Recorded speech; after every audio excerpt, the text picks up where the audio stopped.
you want to finish. Thank you. My thing was that if anyone has any concerns and or leads or feels that they need some information that might be beneficial to the whole situation, that they would call the West Newbury Police Department, and then you mentioned. Or report it to the school officials, if you have concerns brought to our attention, we would attend to. Okay, good. Thank you.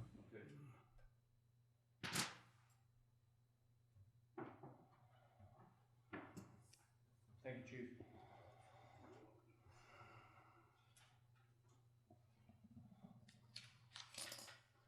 Our first order of business, we'd like to acknowledge generous contribution of over $4,000 to the Car Post Building gift account. So where did this money come from, and who can we thank for this? I'll just read this briefly. In the mid-2000s, a small group of people saw the need to raise, I'm just reading their statement, need to raise some money to help maintain the Car Post building. They held 2 dances in 2008 and 2009 at the Annex, and people came to have fun at the dance, but to make donations in the name of veterans. And there was live music, silent auction, and homemade goodies, and they were able to raise over $11,000. That money went to replace the furnace, the oil tank, and clean up the basement at the Car Post, and they spent about over $7,000 in doing so. And so that helped keep the building functional a little bit longer until we can maybe finally fix it. This week, they wrote the final amount of the money in their account of $4,155 and putting it towards the Car Post building account. So, and this is signed by Sandy Brook, of course. So, thank you all for those who helped do this several years ago. Thank you. Mm-hmm. You're welcome. Our next is a request for a facility use. Beekeeping.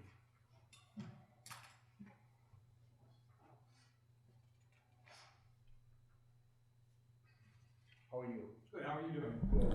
Okay, so the request before you is to just charge a single-use fee for a 5-session class. It's a beekeeping class. So if it was just the facilities rental, my office could approve that, but where it's a request for a different fee, that's what's before you as a board. William? Yeah, I am William. Okay. I'm Blackbridge Farm Apiary down in Georgetown Road. I've been teaching keeping bees for 50 years. I've been teaching beekeeping course in Salem for the last 5. So I was sick of dragging all the equipment down there if you ever try to get in Salem. Good luck. Most Good of luck. the students, yeah, most of the students are from around northern Essex County. So I'm looking for any room to hold the classes. And we had to pay for all 5 nights. It goes way beyond what the normal charge is for a beekeeping course. Yep. So I'm looking for a one night fee for the 5 nights. I don't have a problem. I don't either. I actually think it provides a good service. I think the idea of, a beekeeping class is, in keeping with the community. We still claim to be semi-rural. There is still agriculture in town, and bees are challenged right now. Pollinators in general are challenged. So anything we can do to help out is really in our own best interest, I think. Without a doubt. Pardon? I said without a doubt. I agree with Mr. Parker. Okay, can we have a motion? I'll make a motion that we agree to the request for essentially a one, oh, no, it is still on, a one-time use fee for five usages of the, and this is in the annex or the Old Town Hall? Old Town Hall. Okay, it is, okay, in the Old Town Hall. I only asked that because at one point somebody had mentioned to me it was the annex, and then I saw the paperwork and it said the Old Town Hall, so, okay, great. Yeah, so that was my, all right, okay. I'll second that for discussion. So, just a little brief thing, just for my own personal thing. What are you going to be teaching there? I mean, it's just basic beekeeping and how to be able to have your own hive? Oh, well, yeah, no, the first thing we teach them is, do you want to be a beekeeper? It's not what everyone thinks it is. It's, I think they're gonna skip out to the hive and get some honey. It's Mm-hmm. pretty rigorous, so we go through that, we go through some basic biology, seasonal management, how they get the bees in the first time. We actually run, on the farm, we run another 4 classes at the farm. After the in class type of thing. Mm-hmm. Because, they've got to get into a hive. I mean, everyone talks about it, but you want to be a beekeeper when you open the hive and you're staring at 60,000 bees, then you'll know if you want to be a beekeeper or not. As they're going up your nose and in your ears. Okay, So, gotcha. I'll just answer, yeah, okay, thank you.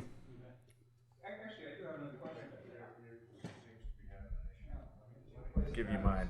Here, take mine, Rick. I'll see what I can do with that. Oh, then they're not. Yeah, I'm curious now that we talked about this. We probably haven't looked at facility availability for anything other than the Old Town Hall yet. But, so the classes are going to be in February and March. And from the town standpoint, the annex, I think, is maintained at, better life support temperature than the Old Town Hall in the middle of the winter. And Tuesday in March, yeah, exactly. February and March, it could be pretty cold in there. And so I don't know how long the class is, a couple hours. Yeah, so, yeah. Well, if there's availability. But that's yeah, there's a smart- question that's of good idea. availability at that point. And maybe it would even end up be a mix of, if that wouldn't confuse the class. But who has availability information, or do we just look at that after the meeting? Do you have, Yeah. how many people? He's got all that. Okay. Try not to do more than 20. Remember, there's a meeting space in the that we don't utilize enough in the police, in the fire, in the safety complex. Right off the lobby of that, there's a beautiful room Yeah. that actually is all set up with classroom seating. It looks like if you walk into a corporate training center, you probably fit 20 people in there. Plenty of parking right there.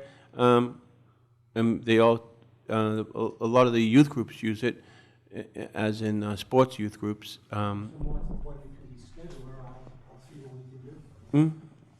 I mean, Okay. I wouldn't, because it's already set up. The tables are set up. It's already heated. Great. Yeah, in fact, if it's, because it is winter, if it's a space that's already heated anyway, it's better, No, it's a good point. for the town, from a cost standpoint for energy, yeah. So I'll stop in sometime this week and see if we can get the emergency facility. I'll talk to Annie in the morning and, yep. Okay. Perfect. Good. All in Thanks. favor? Aye. Aye. Have a good night, sir. All right, thank you. Thanks.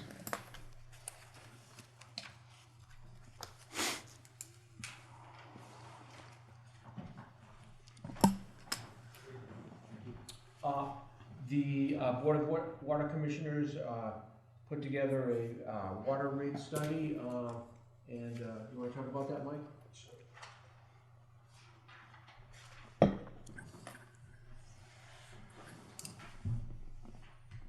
Good evening. Hey.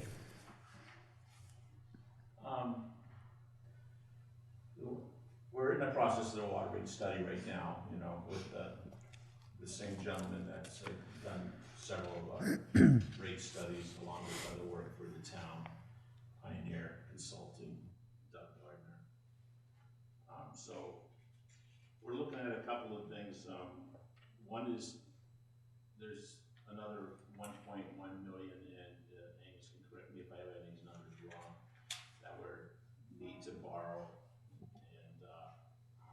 complete the two projects that we have going, the chemical building down at the well field and a new break fill tank. And, that's gonna be about a 20-year loan. I did a 20-year loan, about $70,000 a year, which, will add another $1.41. We're not adding that to our water rate, we're trying something different now. Instead of adding it to a water rate where your water rate stays that rate, we're making each project that's big like that to be able to end at some point. So in 20 years, that'll end, and then that'll drop, instead of adding that to the water rate.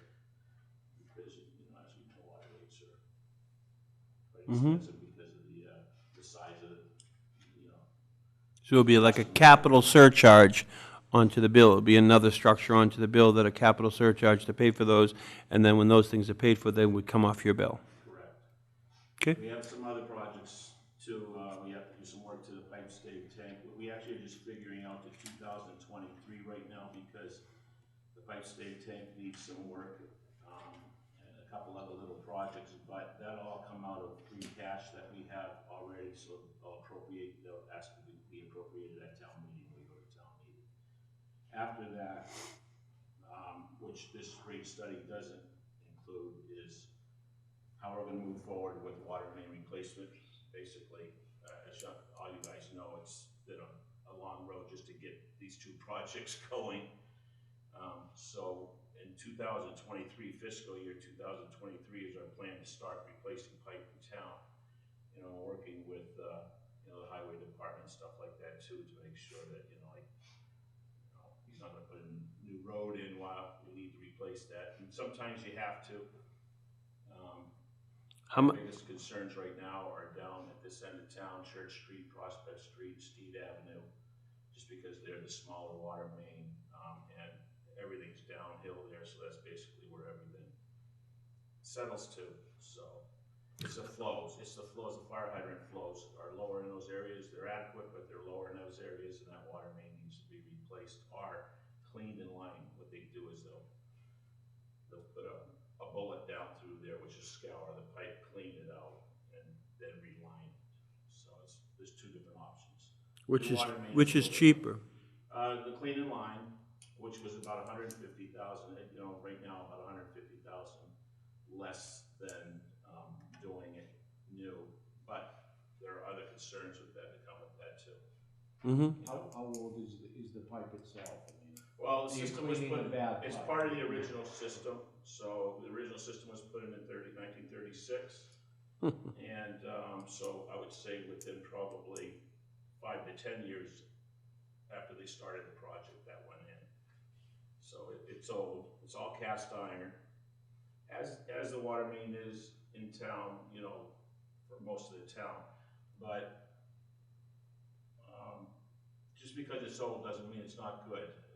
When we tied in the Fallensby project down there off of Whetstone Street, we took the coupons out, the metal coupons that come out when you want to add a new valve, and the tuberculation on those was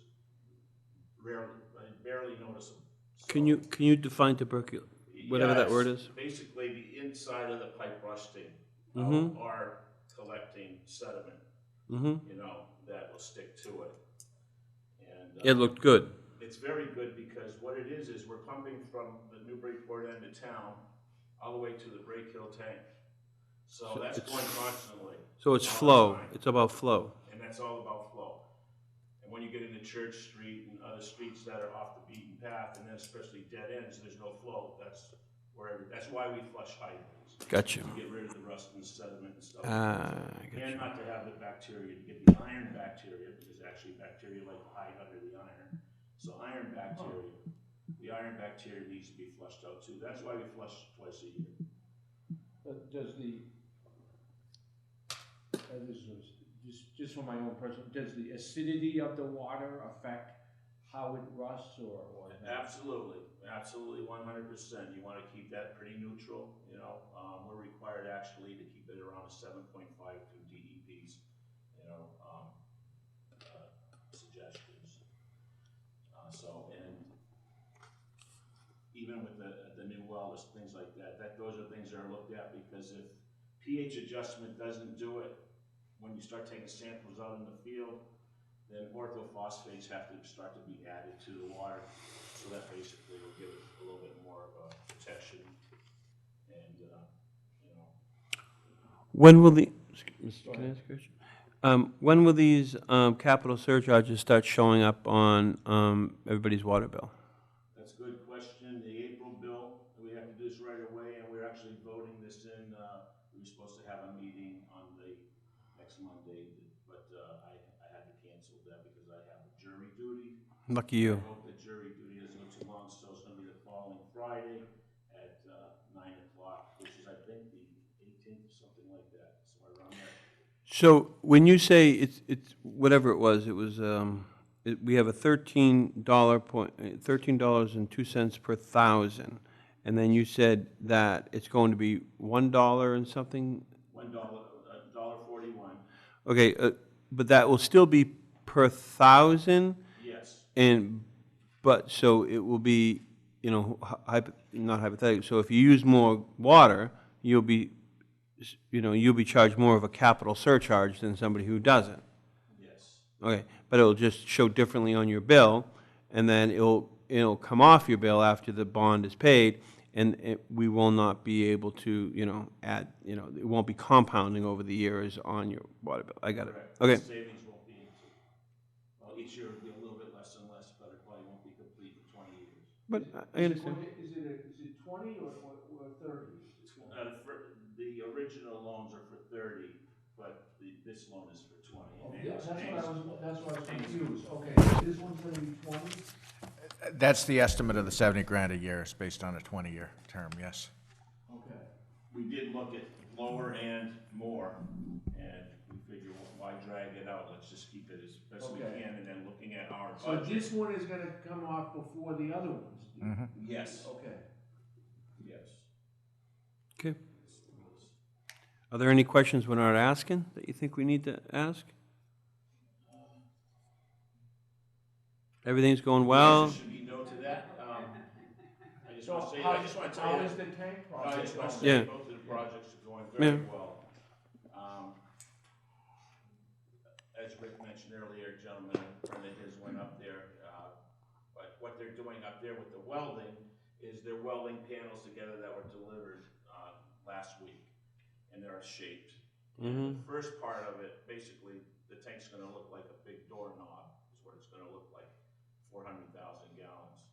So you have a. And what's the current one?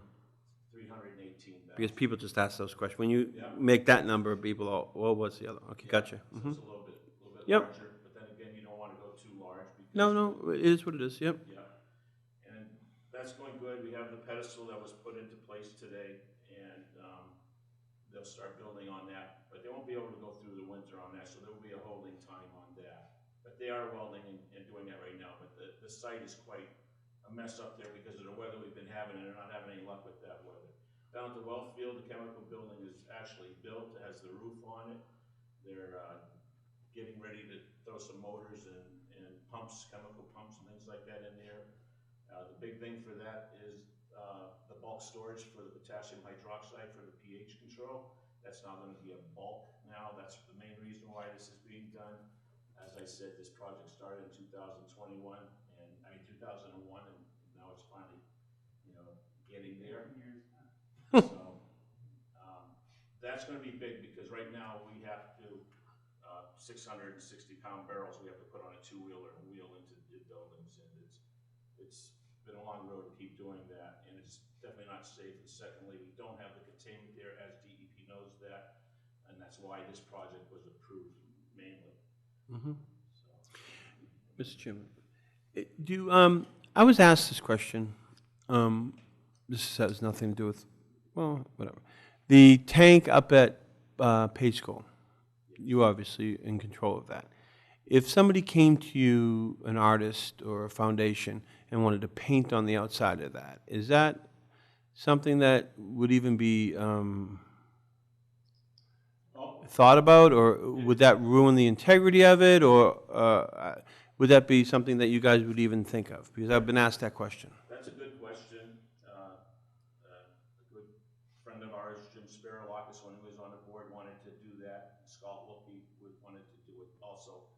very expensive to put a mural on that tank. No, but if somebody else wanted, If somebody else wanted to, we'd have to go through the paint company, but as long as it's the same type of paint that we're putting on that tank anyway, I personally, and I don't believe that the tank company would have a problem with that, because it's the same paint. my wife is on an arts foundation, the Pawtucket Arts Foundation, and she asked me that question because it came up at a board meeting, because there was a grant out there or something that somebody wanted to do for water tanks. She asked who would they have to go see, and I think I asked Angus that a while ago, and I actually never followed through, and I just thought about it when you were here. And because obviously it's maybe I asked Mike, but whomever I asked. But I knew it was you guys, but it was kind of a rhetorical question. I just wanted to make sure it had nothing to do with us. Very long paintbrush. Yeah. Hey, maybe they were flying into Logan and saw that one. Is that that might be a gas tank, but whatever. But Karina Kent did that. Karina Kent, the artist, did that 35. yeah. So I was asked the question. They might never come and ask, but they wanted to know, give some direction. So at least I have the direction. Yeah, I would come to the board first, and then we would go to the paint company. And just to keep that on the agenda, because our next step for the tank is to drain that tank, but that can't happen until we have the new tank in service. And then we're gonna drain that tank and do the interior repairs that are needed there that we pushed off for a couple of years now. It's safe and everything's good, but it needs some work on the inside. Then after the inside's done, the outside will be painted too, the following year. And we're gonna be taking that money, we already have that plan to take that out of basically our free cash. So we won't be going out to borrow anymore for that. Okay. And at that time, that'll be a great time to know if anybody really wanted to do that, bring it forward. Okay. On any new water line that's put in, is that gonna be, cast iron again, or will it be plastic? No, we don't allow plastic in town. Plastic, I won't get into that, but we can talk some other time about that. But everything is ductile iron, cement line, ductile iron, and that's what's put in everywhere. Yeah, okay. Now, so that'll be, and we have to relook at some of the projects, because some of them are 6-inch right now. And while we're doing the project, for the cost difference, it might be worth putting 8-inch in, and that way we can look a little better for the future, what's too ready to undersize something, so we really have to look at that too. And that was one of the good questions that Angus had, because I had on our capital plan, we have cast line or new, and there's, $150,000 difference, just like for Church Street, And we will have to try, we would like to be able to pay for those out of free cash to see how the future goes here. I can't guarantee that we won't have to borrow for those projects. The plan is to be able to keep getting the money in, to be able to pay out of free cash. Anything else? Thank you. Thank you very much. Thanks a lot. And I want to just say that Bob wanted to make it here tonight, he couldn't make it the last minute today, and appreciate Dick being here. Thank you, Dick. Broadcasting falls on me. It's on tonight. How about those Bruins? What happened in the Bruins? I don't know, babe. I was going to say that to you. I know it. It's the goaltender. Well, he got tired. They should never have put him in Montreal. It was a night, day after a day. Good night. See you later. Thanks, Mike. Thank you. You could. Good seats?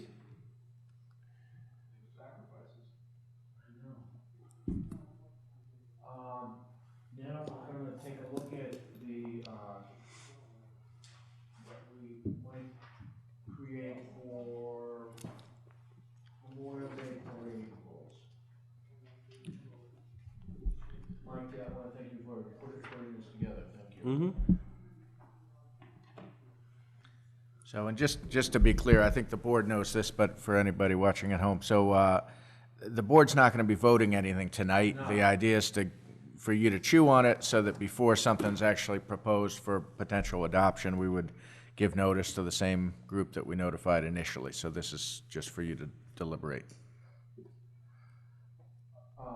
The only thing I see, Mr. Chairman, the only thing I see is no items may be thrown from the parade units. If you wish to hand out items, I don't know. I don't see if, with discretion, throwing candy to everybody is a huge tradition in this town. So I would hate to have that memorialized, that nothing can be thrown in the town. whatever. That would be my, I kind of agree, but we've had, yeah, nobody's lost an eye.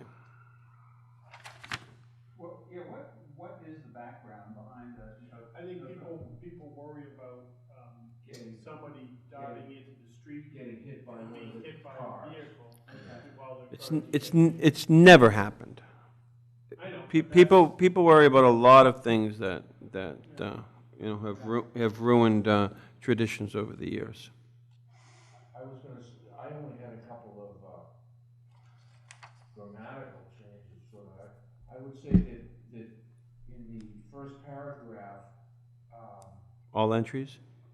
after celebration, I would say, just so that, in other words, someone, something that was deemed inappropriate, I thought we should add the words "at any time," in other words, so that they can say, well, you didn't tell me in time, or so that, you know, they could be ruled out of order 5 minutes before the parade, rather than saying, well, they had to be ruled out of order 3 weeks earlier, that's all.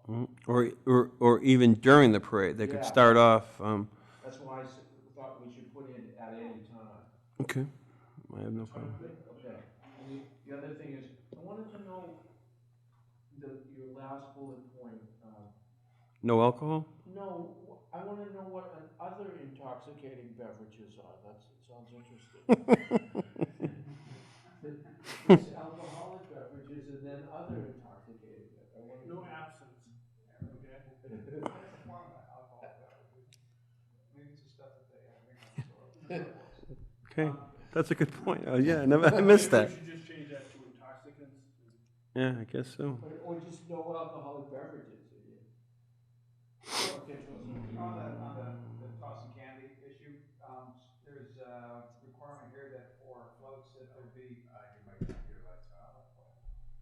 I'm trying to save the batteries and forget to turn it on. So regarding the throwing candy issue, so if for any floats, there's a requirement for somebody to be walking on either side in front of the float, what if those people were the people who were tossing candy, because they're gonna already be outside of the range of travel? Or do you think? So just, And nothing, It seems everybody's afraid of something that's never happened, and I guess because of the heightened helicopter, whatever that's going on in this world. But we took away the kids riding back from the training field to the fire department on the fire trucks. No, we didn't. Yeah, we did on the fire trucks. Now they have to go. Okay. Now they have to go in the trucks, even though we never had an incident of any kind because we're afraid of something, which was a phenomenal tradition that kids remember their whole life, of riding on a fire truck with their parents. And now with the candy thing, so I don't know. See, I kind of thought that if you hand the candy out, then the people are running up to the. Yeah, if you to the throw it, they're car. not going If you're anywhere. throwing it, unless the people have a really bad arm, You throw it it's getting to the sidewalk so they don't have to run out into the street. realize it now. Just I don't know. Whatever. Everybody's throwing it in I wouldn't say professional manner, in a manner that's not hurting anybody. It's going on the ground. We're not whipping at anybody. Yeah, I've never seen anyone like whipping at people, no. But whatever. We can think about it, yeah. it's your policy, so. You might want to have a caveat in this particular policy that we inform everybody that, to use discretion when distributing candy. And I think we've already done that, actually, when we're talking to the coaches and talking to the individuals that are involved, because even kids throw candy. So they're all very respectful when they're doing it. I haven't seen anybody. So I would request that we put this on the town website, and so that people can take a look at it, make comments, and You want it with or without, as it is now, or do you want to add your comment and Glenn's comment? I would like to add my comment, Which is personally. basically, just take out the no candy, no. Correct. Yeah. And add Archie's comment. Archie's comment. Yeah. and then publish that. Only, Yeah. only throw underhand without a wind-up. And no, Division One crosswalk pictures are allowed. And no fireballs. They get some momentum. So do you want to, so we can post this this week, we can get that posted tomorrow, in terms of, do you want to think about maybe the first December meeting, so people have a good 3.5 weeks, 3 weeks to take a look at the draft? Yeah, we said we'd get it, Rather than just with the next meeting's less than 2 weeks yeah, away, so I'm no. thinking push it Give out a little people bit. A lot of time to, let's pick a time when they can, and if they have a major problem with it, they can come to the meeting, yeah. And I would agree, because we don't have Jen here tonight, because of Tuesday, something else is going on. So this So one, probably Merrimack Town meeting. okay, yeah. Well, she watches the tape anyways, and she'll make a thing, but let me get a story or two about it, so people can. So the board meets on December 9th, do you want to aim Yeah, for that? say that, okay.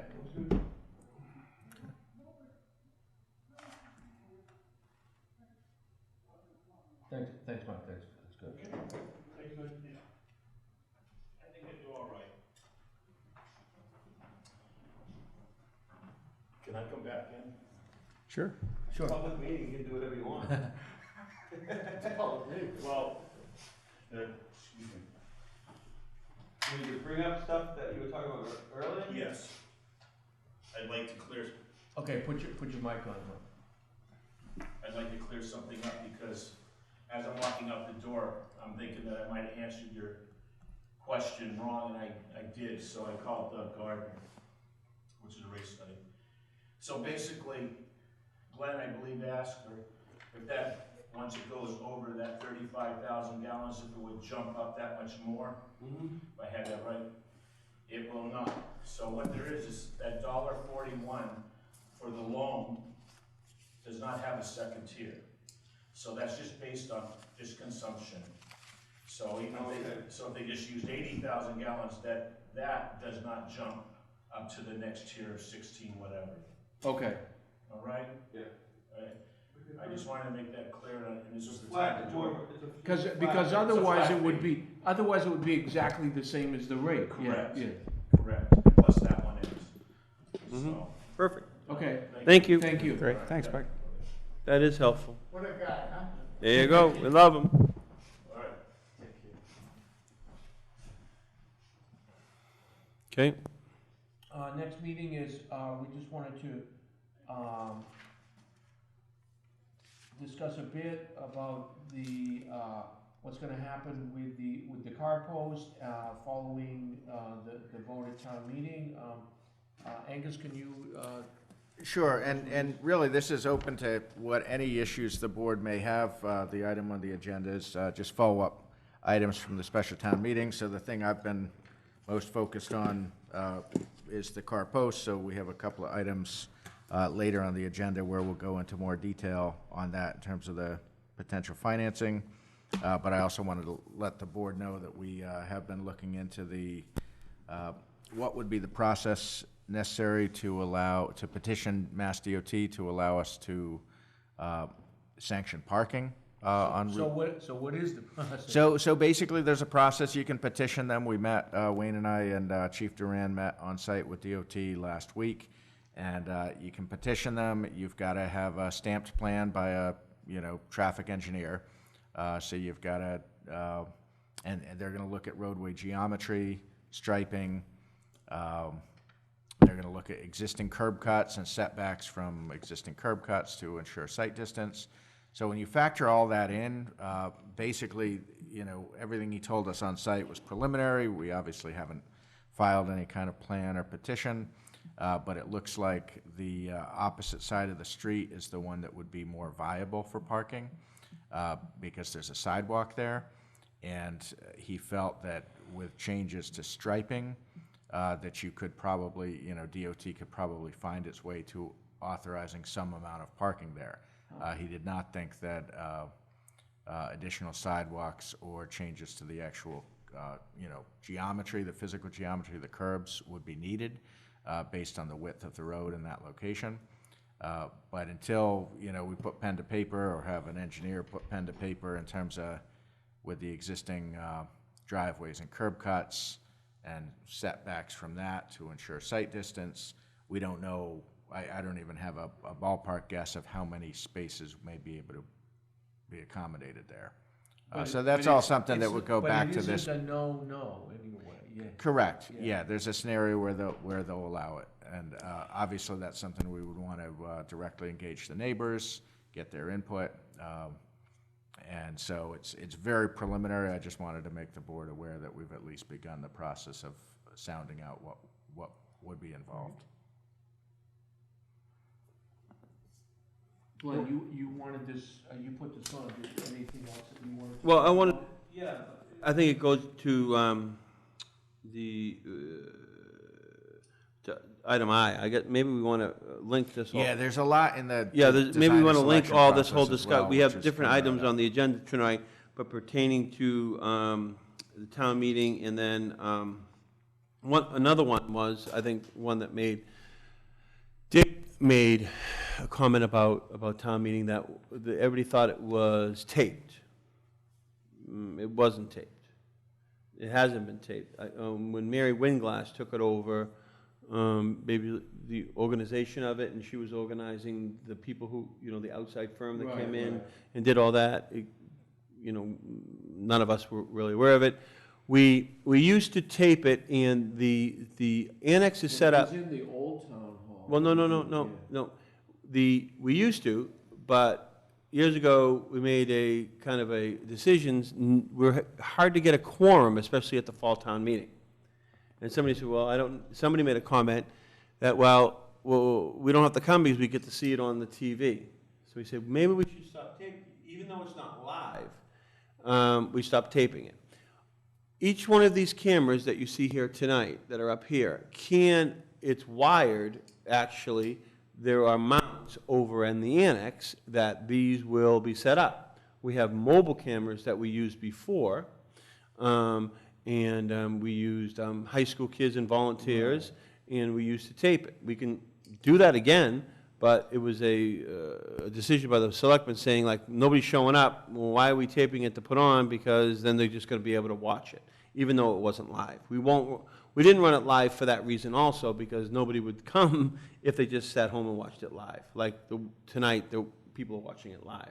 We used to tape it. So we can do that again. We have mobile cameras. We have 2 of them that we can, run it through the board and get good sound, and we can do it. That's not a problem at all. We used to put them on tripods, but each one of these actually can go. That room is actually wired. If you look up there, that you could run it with these cameras. So we can do it, and that's not a problem at all. So are there really that many people that watch the meeting as opposed to attending the meeting so they can vote? I don't know. It That's seems, I would never have thought that. right, I mean, it Do you doesn't make sense to me. You remember us having a lot of problems trying to get people? And going to the ball fields and trying to get people, calling people, Yeah, I do. driving around, trying to get a quorum. And they were, if somebody says, oh, no, I don't have to go, I can watch it on TV, that could be 3 people. And it was just hey, yeah, let's not do it. But that's not, that doesn't mean anything, because that was a decision made back then. Doesn't mean that it's not a good decision to say, hey, let's tape it and put it on TV now. That was just a decision made back then. And then, quite honestly, Mary Winglass took it all over, and she stopped taping them and got that new sound people in, and we didn't have anything to do with it. So, And, even though, we didn't have anything to do with it, even when I said, oh, is there something, remember when I said to you, Angus, I just thought in my head, I said, oh, do we have somebody for the board? And you said, oh, yeah, it's all taken care of. We used to, as a selectman, used to be involved in that, and then Mary just kind of took it over, and we really didn't have anything to do with it. so would the existing audio system there, which, Yep, you can Is- plug right into the it'll- board and not having a okay. problem. No, and we have mobile cameras, so you don't even have to bring these over there, even though this is all wired. These right here a wire, go through here, go through there, go over there. We could actually run anything you want over there live, actually, if we wanted to, which go back down to the, whatever it's called, in the basement, right? Or we have mobile cameras that we got through the grant or whatever that we have, that we could, which we've set up before on a tripod, and had one face the stage, and then when anybody spoke, we had one that faced the stage, and then we had one that when everybody spoke, a student, it was not a student back then, it was a volunteer, went over, just did that, went back, forth. It's actually very simply done. It's actually no effort at all, and we can do it for, let's plan to do it, and I'll have it all, the, logistic stuff set up for Springtown meeting. It was just kind of fell by the wayside because of that one comment about nobody showing up, somebody mentioned that, and then Mary took it all over, and nobody really, we stopped doing it. But it was, when this whole thing was set up, it was all to have it live, right? Not to have it live, but to have it taped and all that. That was all because there was the grant from Verizon and Comcast for the infrastructure, the same stuff we have, the same things like this up at the library, we have it here, and I think, not Fisher, whomever, electrician, it's all wired over there. Yeah, So okay. you could actually have live events over there if you wanted to, and it could go out through our server, that whole thing in the basement, if you wanted to. It does seem hard to, I can't believe there are too many people that would not go because they could stay home and watch it on TV. If they're interested enough to want to think about it. That's when they're you, gonna wanna vote. that's Yeah. when you were looking for onesies and twosies. Remember when we were sitting there for an hour? Well, I do remember like trying to Calling drag people people. going over to the baseball field. Yeah, that happened multiple times, and I think everybody was just whatever, and then it just stopped, and nobody said anything, and then Mary took it over, and nobody questioned it until now, so let's do it.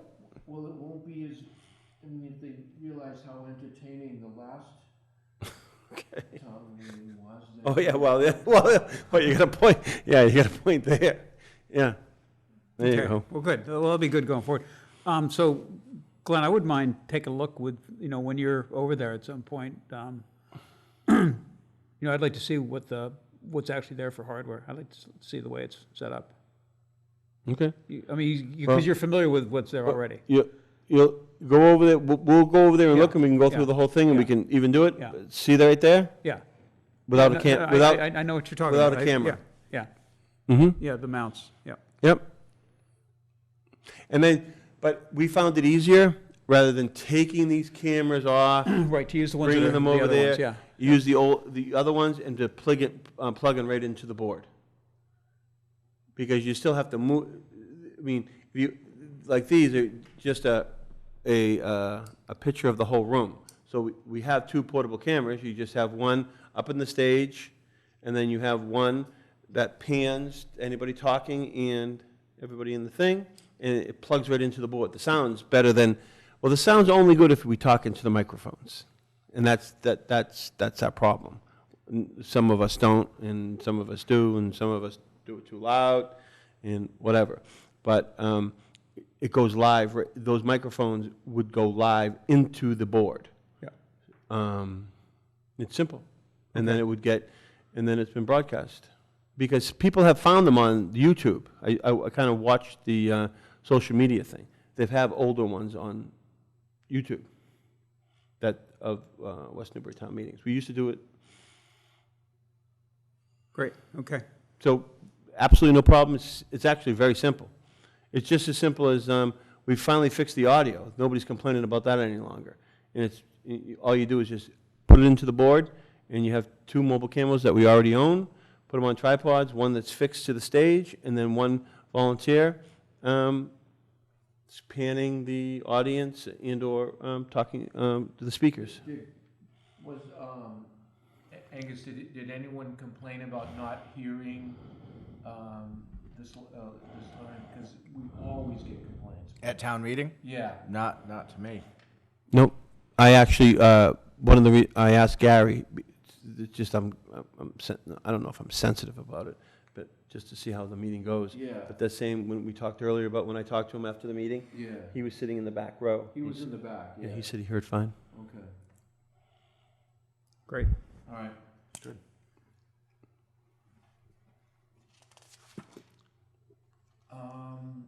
Item F. So item F, Oh. you Oh, had, were we gonna do the whole thing or no? Or we're just gonna go to I? You asked me if there was any other, I put it on the agenda. We'll just, okay, never We'll go mind. in order, Yeah, yeah. okay. That's fine. so item F is just informational. You had the same information in your packet the last time, but you didn't have the write-up. And you were given that at town meetings, pre-meeting last Monday, but I just wanted to have this on once again with the free cash transfer that was made. We would expect that the tax rate would go down to about 1442. That's based on the preliminary recap, which is based on the best numbers that we have, but I do want to emphasize that's not the actual recap. That'll be, we've scheduled a joint meeting for the next Selectmen's meeting on the 25th of this month with the Board of Assessors. That'll be the formal tax rate hearing, so that'll be when you have that before you formally. But I wanted to have this on tonight's agenda just so, you know, if you have any further questions on this before we get into the joint meeting with the Board of Assessors. Do you think that, at that time, questions to the Board of Assessors, so they sent out letters to individuals about evaluations. And then individuals called them up and said, hey, you know, thank you for sending that heads up that people are going to be evaluating our homes. Do you know when they're going to be in our neighborhood or in our area so I can make sure that I'm home so I can let them in my home to evaluate it? And then they said, absolutely not, we have no idea. Is that a good time to ask questions like that? Because you would think they would kind of know. I mean, the people want to have them in their home, and they don't know when the outside company who's contracted them even know when they're going to be. Their answer was that we don't even know when they're going to be in town, so we can't give you that answer. Is that a? When was that, Glenn? Well, the person told me on Sunday in front of my house when she was running down the postman because he was delivering for Amazon, but she got a registered letter because she lives near on over near the high school, and I guess everybody got registered letters because of they want to go inside their homes to see because they might be able to do blasting, whatever. Oh, She that's related to the high school. Yeah, but she thought she was going to be able to get the guy to open up the whatever, right? And then she started talking to me about evaluation. It was a totally, you know, different thing. And she was just curious why, you know, about the evaluations and why weren't, you know, they wouldn't know that and stuff like that. And I said, it was a legitimate question. I'm not sure. I said, call the assessor's office, and she did, and they said, well, we don't know when the people that we contract are going to be in town. She goes, well, I would like to have them in the house to do a true evaluation. She goes, well, we can't tell you that.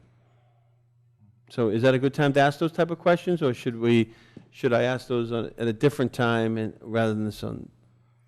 I don't even know. You know what I mean? I can share the question with the assessor and send out the response, and if you have follow-up questions, I think it's a joint board meeting. I think that's. I mean, it's a legitimate question. I mean, think like, so, if yeah. we're gonna have an outside contractor to assess our homes, and then somebody comes in and says, hey, I mean, They did the due They diligence. also have to like inform the police department that they're gonna be out canvassing. You would- So you'd think they'd know when they were coming. you would think, I mean, they did the due diligence, said, hey, we're gonna evaluate your home. So watch out when somebody might be walking around your home and measuring it and doing all these things, and the person said, okay, great. You know, whatever. Okay. I think it becomes more difficult when you hire outside agencies, maybe, and it's hard to coordinate. I don't know, but I thought it was a legitimate question. Okay. Did anyone have any particular questions about, No, about any of these things? I didn't. Thank you. Tax calculation, you mean? You're talking about the tax Yeah, calculation? yes. Not me. I may have a lot of questions about it, but I need to go through it in detail. It was, I was just trying to follow everything through. One thing I will just, highlight one thing on page 21, the non-tax receipts. You may see that the actual receipts in FY19 were significantly higher than what we're projecting for FY20. It's 1.6 million relative to 1.36. That's because there were some FY19 monies, the reimbursement from FEMA on those 2018 storms, so that's why we had that big chunk of money. We don't expect that this year. What so. line item would that be? That 23? would, the miscellaneous On the non-recurring. miscellaneous, Yeah. okay. And item 11, rentals, what is that just town facilities? It is. We actually take in that much money on rentals? Remember, Yeah, that's would also Children's include Castle, Things like the, Oh, Children's that Castle. includes Children's Castle. Correct. okay. which is Yes. probably the biggest That's chunk of that. probably 90,000 or It, whatever. even more. Right, probably. and then there's the daycare Okay. over behind the town hall. And, Okay, yeah. so this isn't like Right. renting out the Right. annex. No, no, no, Well, no. it is a little bit, but yeah. No, but I think the Children's Like, Castle's, wow. I think the Children's Castle's over 100. No, I think it's like 90. That's 108. Oh, Yeah. No, it's 144. No, that couldn't be. 144? That'd No, be more, that's that'd be, impossible more- 'cause this yeah, is 143. yeah. Well, 145 projected this year, but it's huge. Okay.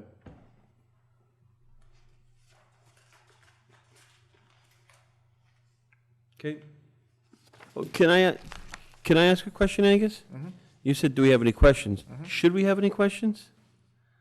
no, I don't think so. You know what I mean by that? Because this seems Yeah. to be, No, it's I mean, these are the kind of things that I might miss. Is there something that might stay? Is there something that yeah, you you- want us to look, because Yeah, I can't. you noticed I a couple can't of say- things. I can't say I know that number's wrong, it Yeah, is what it is.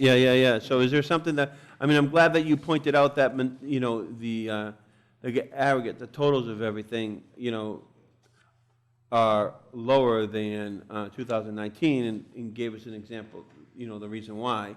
Because that would jump out to us and we would have questions on that.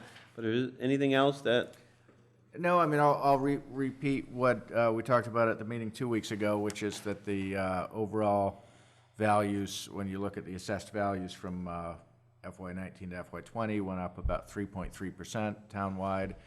So I think with the free cash transfer, knock on wood, I think we've done a better job this year with the amount of the transfer to offset that increase in valuation. So people don't see as much of a spike in the property tax that we heard a lot about last fall at this time. But you wouldn't see that from this. That's only if you're looking, comparing a couple of years in a Do row. we know how much, is there ever any justification for, what are the assessments of neighboring towns done in the past couple of years? I mean, are we an outlier, or? I have that data. We got that last year for a lot of towns in the region, so I can send that around. I don't have it on the top of my head, but we did get that last year. But Precisely I suppose because, it depends on what year in the annual reassessment people are at. Maybe they haven't done it for 2 years, and so their assessments are more flat versus. it might not have been a reval year, like, Exactly, Yeah. yeah. I don't know, so I don't know if it's a valid comparison at all. I guess that's why I'm asking the question. Well, I'll send around the data we have, and then I think that'd be a good thing to ask when the assessors are here. And it's also an average too, if 10 big houses went up a lot, that could affect the average. I don't know. In my old town, we did some really good mapping analysis where you could kind of show the change per parcel and in terms of whether things went up or down and by certain percentages, and it was shaded kind of red, orange, yellow, green, dark green, so you could see kind of very clearly on the map, what were the geographic areas where values went up significantly or went down, or were there parcels that kind of stood out? It just made it graphically much more clear, and then you can dig into the data once you see, the map kind of triggers a lot of questions, and then you can go to the numbers.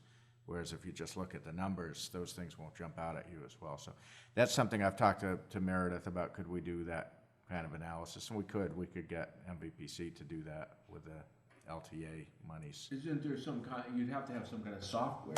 Well, you know, everything behind that mapping is a database, so you just, you know, write formulas and then map, you know. Just be a new layer in the GIS database. Yeah, exactly, yeah.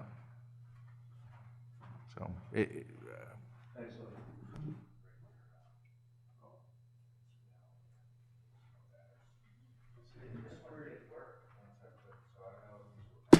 Maybe they're old batteries already. Here, why don't you just use this one? I'm not gonna reuse those. Here, thanks. Nobody's here.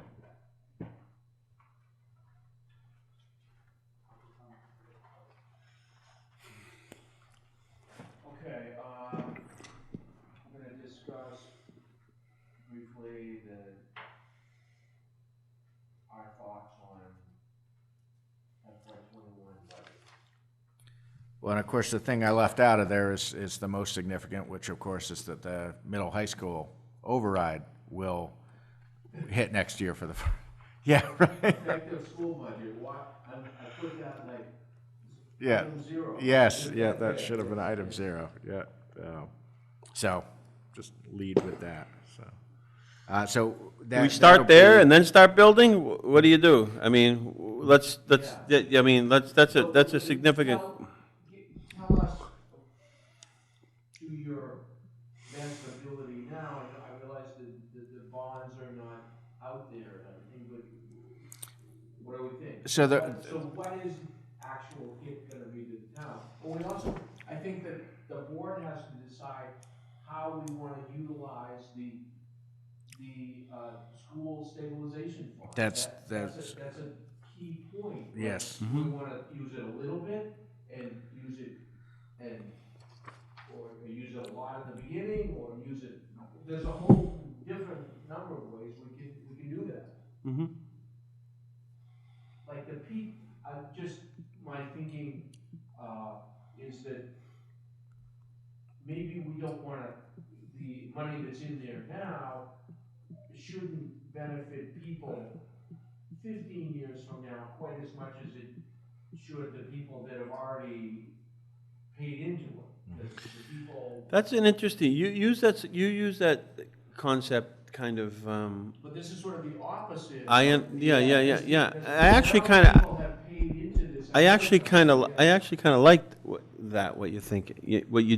Opposite what you said about the Legion. Yeah. No, it's an interesting way of going about it, and I think I kind of like it. Because you're right. Why should people that haven't paid into it in 15 or 20 years, we'll just say 15, should have the same benefits as the people that have paid into it already? Yeah, people that paid into it, and they might move out of town in a year. Mm-hmm. So how, when the school's bonded, it's actually bonded, it'll be bonded by the district, and then the town is assessed by the district each year for its share? Correct. Yes. So I guess what I'm wondering is there any way for us to, if we were to use, we can't use all the money up front to reduce our carrying costs, to reduce the ongoing interest? No. You mean our portion? Yeah. No. No. We'd have to pay it all. Correct. Yeah. Our whole obligation. We don't have $25 million. Yeah, no, that's not fair. I know also that the Board of Assessors have looked at that issue of the payments of what, and they advocated, Louis Locom, is that there should be a larger amount at the beginning and then kind of pay it out over maybe a 5 or 6 year period. The money that we have saved, you mean? The money we have saved. Now, the first part is that for the first couple of years, we still have bonds that we're paying on. You know how we've taken the money that Right, right. reduced bonds, we still have some of those payments left, and the amounts, and I think, Angus, you, in your model, always accounted for that as paying those, you know, so that the idea. We're assuming that we're gonna continue to pay them, right? Right, well, the idea is, let's suppose, all the bond, if you look at the number, if we did all the number of bonds that we've been collecting for, and ones we have left to pay, something like $360,000 a year, but we have, next year, we have to pay $150,000 on the old bond still. But you should use that money so that it. Get rid of the old bonds, you mean? Well, essentially get rid of the old bonds by taking the money from the stabilization to pay. Are there any- Set up your Now, model. you're confusing things. Yeah, I was a little confused too. But basically, the idea of the model right along is that the amount raised from the taxpayers is level year to year, you know, even as the debt's paid down. Right. So that, Right. that amount going to the debt's still going to the debt, it's not going through school stabilization. Right, and at the time we pay off all the bonds, that amount would be like $360,000, I believe. Once we paid off all the, it's like 684,000. Yeah, yeah. But we have, so the idea would be we'd still collect that 680,000. Correct. But for the next couple of years, we still have bonds to pay off. It's like 2 or 3 years left on those bonds. And the idea is that use the stabilization fund so that the amount allocated to the project is the 600,000 to begin with, right? Is that how we do it? Without getting into the weeds too much, I mean, why don't we just But I mean, that's- conceptually? But conceptually, I think it should be paid off at the highest on the first year, and then gradually going down till it's used up over, I would say, a 5, 6, or 7 year period. And the other I like that idea. and part of the thing too is that, as Tom Atwood pointed out, he goes, the cost of money. I mean, paying $1 today it's going to be a lot less paying $1 10, 20, 30 years from now. Which was your So concept you're getting more on there? bang for the buck to pay it now than you are, you know, when Yep. you're paying it much later. Maybe. Are we still going to, whatever models we're using on that, are we still gonna be able to, are we still gonna start, continue, funding that stabilization account through free cash and what we've done before? It should go right to the bond payment. Well, whatever, Now it's however, irrelevant. yeah, but however we're doing it, are we still gonna make some type of an obligation? Or try to make an obligation to bring that payment down, through, like we did with the $400,000 with the tax rate, or are we gonna put more money to the Again, bond? it doesn't make any difference. It is what it is at this point, but I didn't know if we plan. You could put it right to the bond, or you could put it to the tax rate. It's the same And thing. the tax rate is paying the bond, so it doesn't make any difference. But are we still, Actually not, I mean, we're gonna have to have an article in the town meeting to appropriate money for the school stabilization. Meaning it's gonna have some portion of that money is gonna have to then say, to voted separately with a 2/3 vote, to go to pay that bond. We can't, you know what I mean? 'Cause we have to Right, appropriate it okay. that way. I mean, we can't appropriate that money to go into stabilization or go to reduce the tax rate, because it's a special stabilization account. And it can only be used to pay capital expenses related to school facilities. okay. So, Angus, I've forgotten now, so approximately let's forget about all the stabilization accounts and all that stuff. What is the anticipated additional amount per year to the town? So once the school project is fully on the tax rate, which will be 2 years from now, not 1, because of how the debt will be issued, Okay.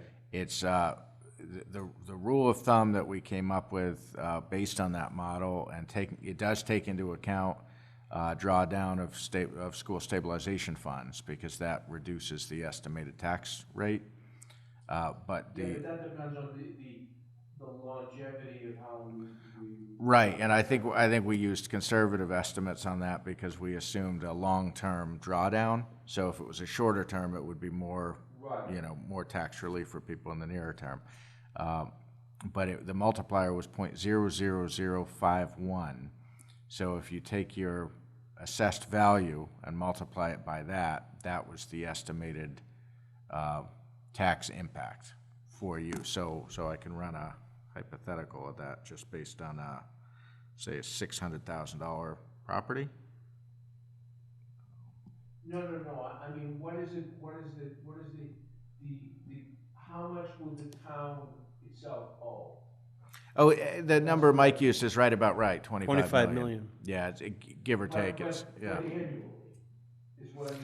We're talking about the annual Yeah, the budget. total amount is about 1.6, once the debt's fully issued, we're talking about 1.6 million a year. Okay, so we're talking about, like 8, 9, 10% of the annual budget. Correct, Okay, yeah. that's what Yeah, that doesn't take into account the offset from the school stabilization, and I that, know, right, but I yep, just wanna yes, get it in my that's mind. right, So we're talking 10% of the budget, yes. maybe. Okay. Gross As a cost. payment, Yeah, yeah, without doing any other factors. But the idea is that we've already built in something like 690,000 just about, that's right, yeah. because that's what we've been paying all along. So we've already kind of built in 690,000. So the delta that we're dealing with on a yearly basis. So it's a mill, which is 6%, right? A little less, yeah. Well, the ability to tax, you mean? No, this is, we've been taxing, by putting the money that we were paying. On the debt that's already expired. We're already used to paying Yep, about $690,000. because we didn't give them the expiring debt back. We didn't give it back. Yep, yeah, I But understand. now the advantage is that when they get the first bill, the delta is only gonna be, It's gonna be like this rather than a sharp one. right. And that was our intent all along. And then if you add to that, so, from the school stabilization fund over a period of time, which the highest on the first year, then a little bit less, you will have basically avoided a sharp increase. Yep, which was our intent the whole time. Okay, so now we know though, we, just in the back of our minds, this is $1 million. Yeah. Not. Gross. Not 21, but 22, but 21 is gonna be like half that or something. Just about half that, that's right. It's gonna be Mm-hmm. half a mil, and 22 is gonna be a mil. that we Gross. have Additional that we have, no, 1.6 is the. No, but is the gross. Yeah, but, no, it's still not the net because we're not taking, the 1 million is not taking into account the stabilization. Yes. No, it's not. No. No, it's not, because Yes, the it six, is. I thought the 600,000 was taking with the expiring debt. 690,000 It's the expired. number of what we've been planning for the expiring debt. Yeah, We're not at 690,000 Yet. fiscal year 20. No. Okay, so it might be, if we've got 600,000 in, well, how much do we have in there now? It's a 1.6 mills, million? 1 point something. 1.6 So I think it's more like 1.8, yeah. but see, the $600,000 is the expiring debt. If we divided 1.8 by 6 years, say, we could take 300,000 plus 600,000 off of 1.6, and so It's that 700. gives a delta of like 700,000. 700. Which brings it from 7% from around 10, whatever, What's 6%.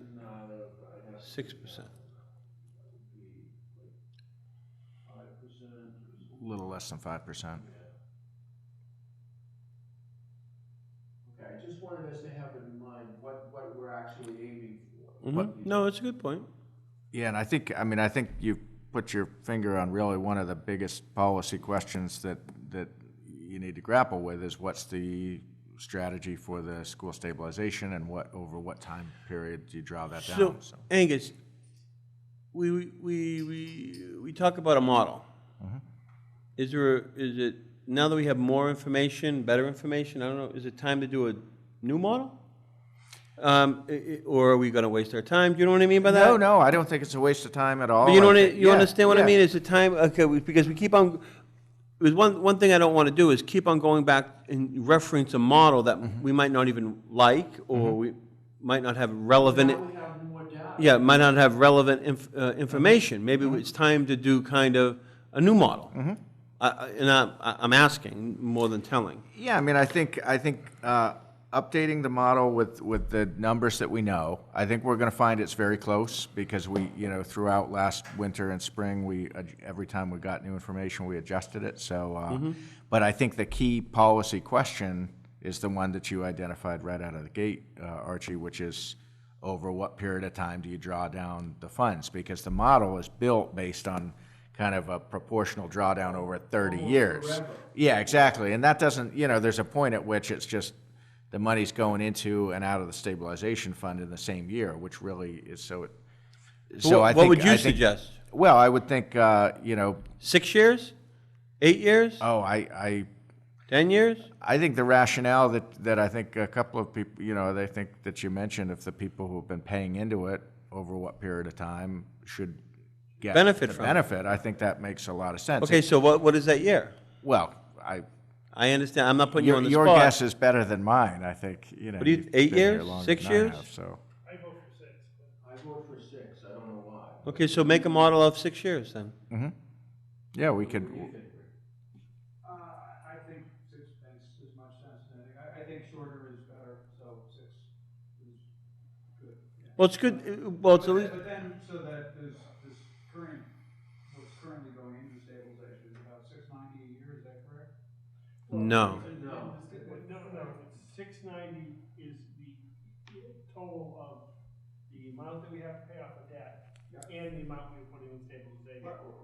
right, so in this current budget year, I think it was 321.8 was the amount that went into school stabilization. Relevant in a couple of years after the other debt is paid off, is that correct? And then we Yes. added a couple of lump sum payments to So you it. might do, for the first couple of years, you might do an amount, to pay off,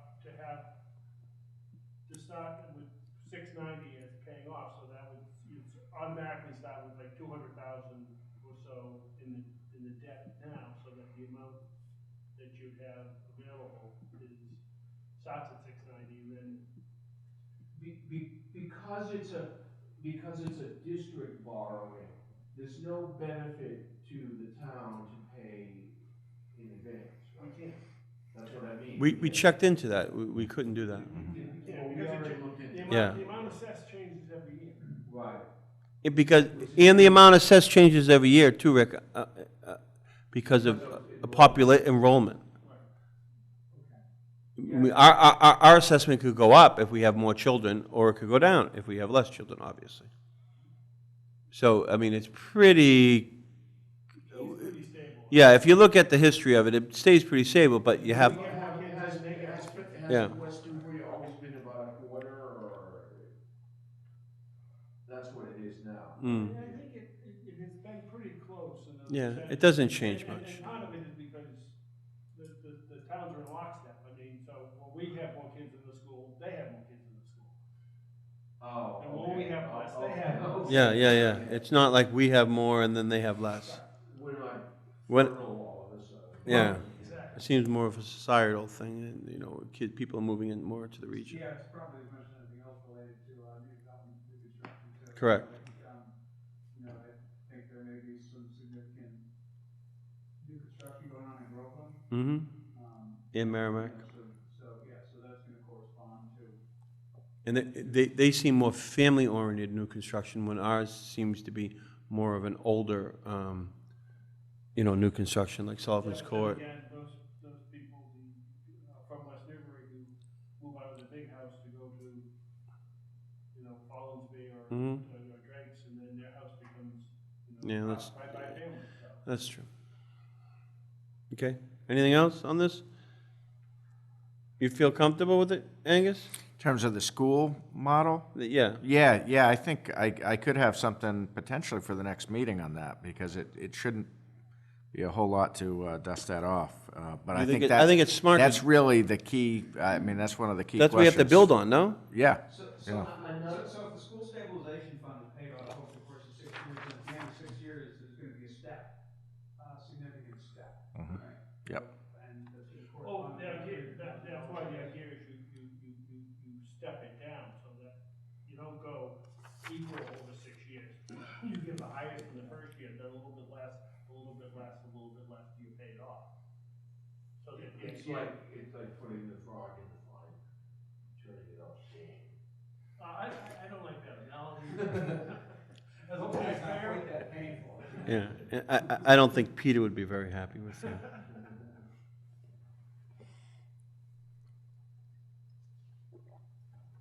Okay, any other direction on this? Well, we'll have Board of Health in at the next meeting, I think. Can we talk about that a little bit more extensively, if you don't mind, or is that something? No, else? that's, yeah, I think we ought to do that.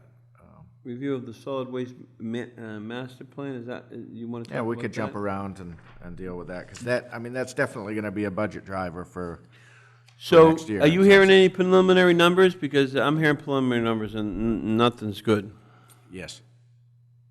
I mean, I read that whole, task force report on recycling, and it's giving a lot of sort of generalities, but there aren't really any specifics of, this is gonna help if we do A, B, C, or D. They're really, it's like, yeah, there's this problem, and they discuss the problem about 10 pages, but there's no solution. There's no I solution. mean, it talks about for communities that have gone toward pay-as-you-throw, it talks about a reduction in solid waste in those communities, in general. So, conceptually, But not recycling costs. Right. What's really going up is Yes. recycling Yeah. costs versus the solid No, waste costs. well, both. Yeah, But more recycling is going up because we weren't paying for recycling. Some towns were actually generating revenue from recycling, Right. and now it's gonna cost us more to recycle than it actually, than taking our solid waste. So, Exactly. yeah. In no place did it. There's no solution to it. It said like the largest processor of recycled glass in Massachusetts shut down. So I mean, nowhere does it say we're gonna open up a plastics or an aluminum, recycling facility or anything like that. It didn't say anything like that. It just said stuff is getting worse. It's getting worse and nobody can put a figure on it either. I think that's a huge problem during budgeting too. We're just a small town, so I don't know how we even affect this. We're just sort of caught up in the. Well, I think the point, I think, was it an MMA report here, is that all? I mean, Yes, yep. Yeah, I mean, essentially what they were saying is that it's gotta be corrected by the market, I mean, and that's gonna have to be driven by a combination of federal, state, and local, local pushing. And so, yeah, we're not gonna find a magic bullet for ourselves, No. it's the market that's gotta be corrected.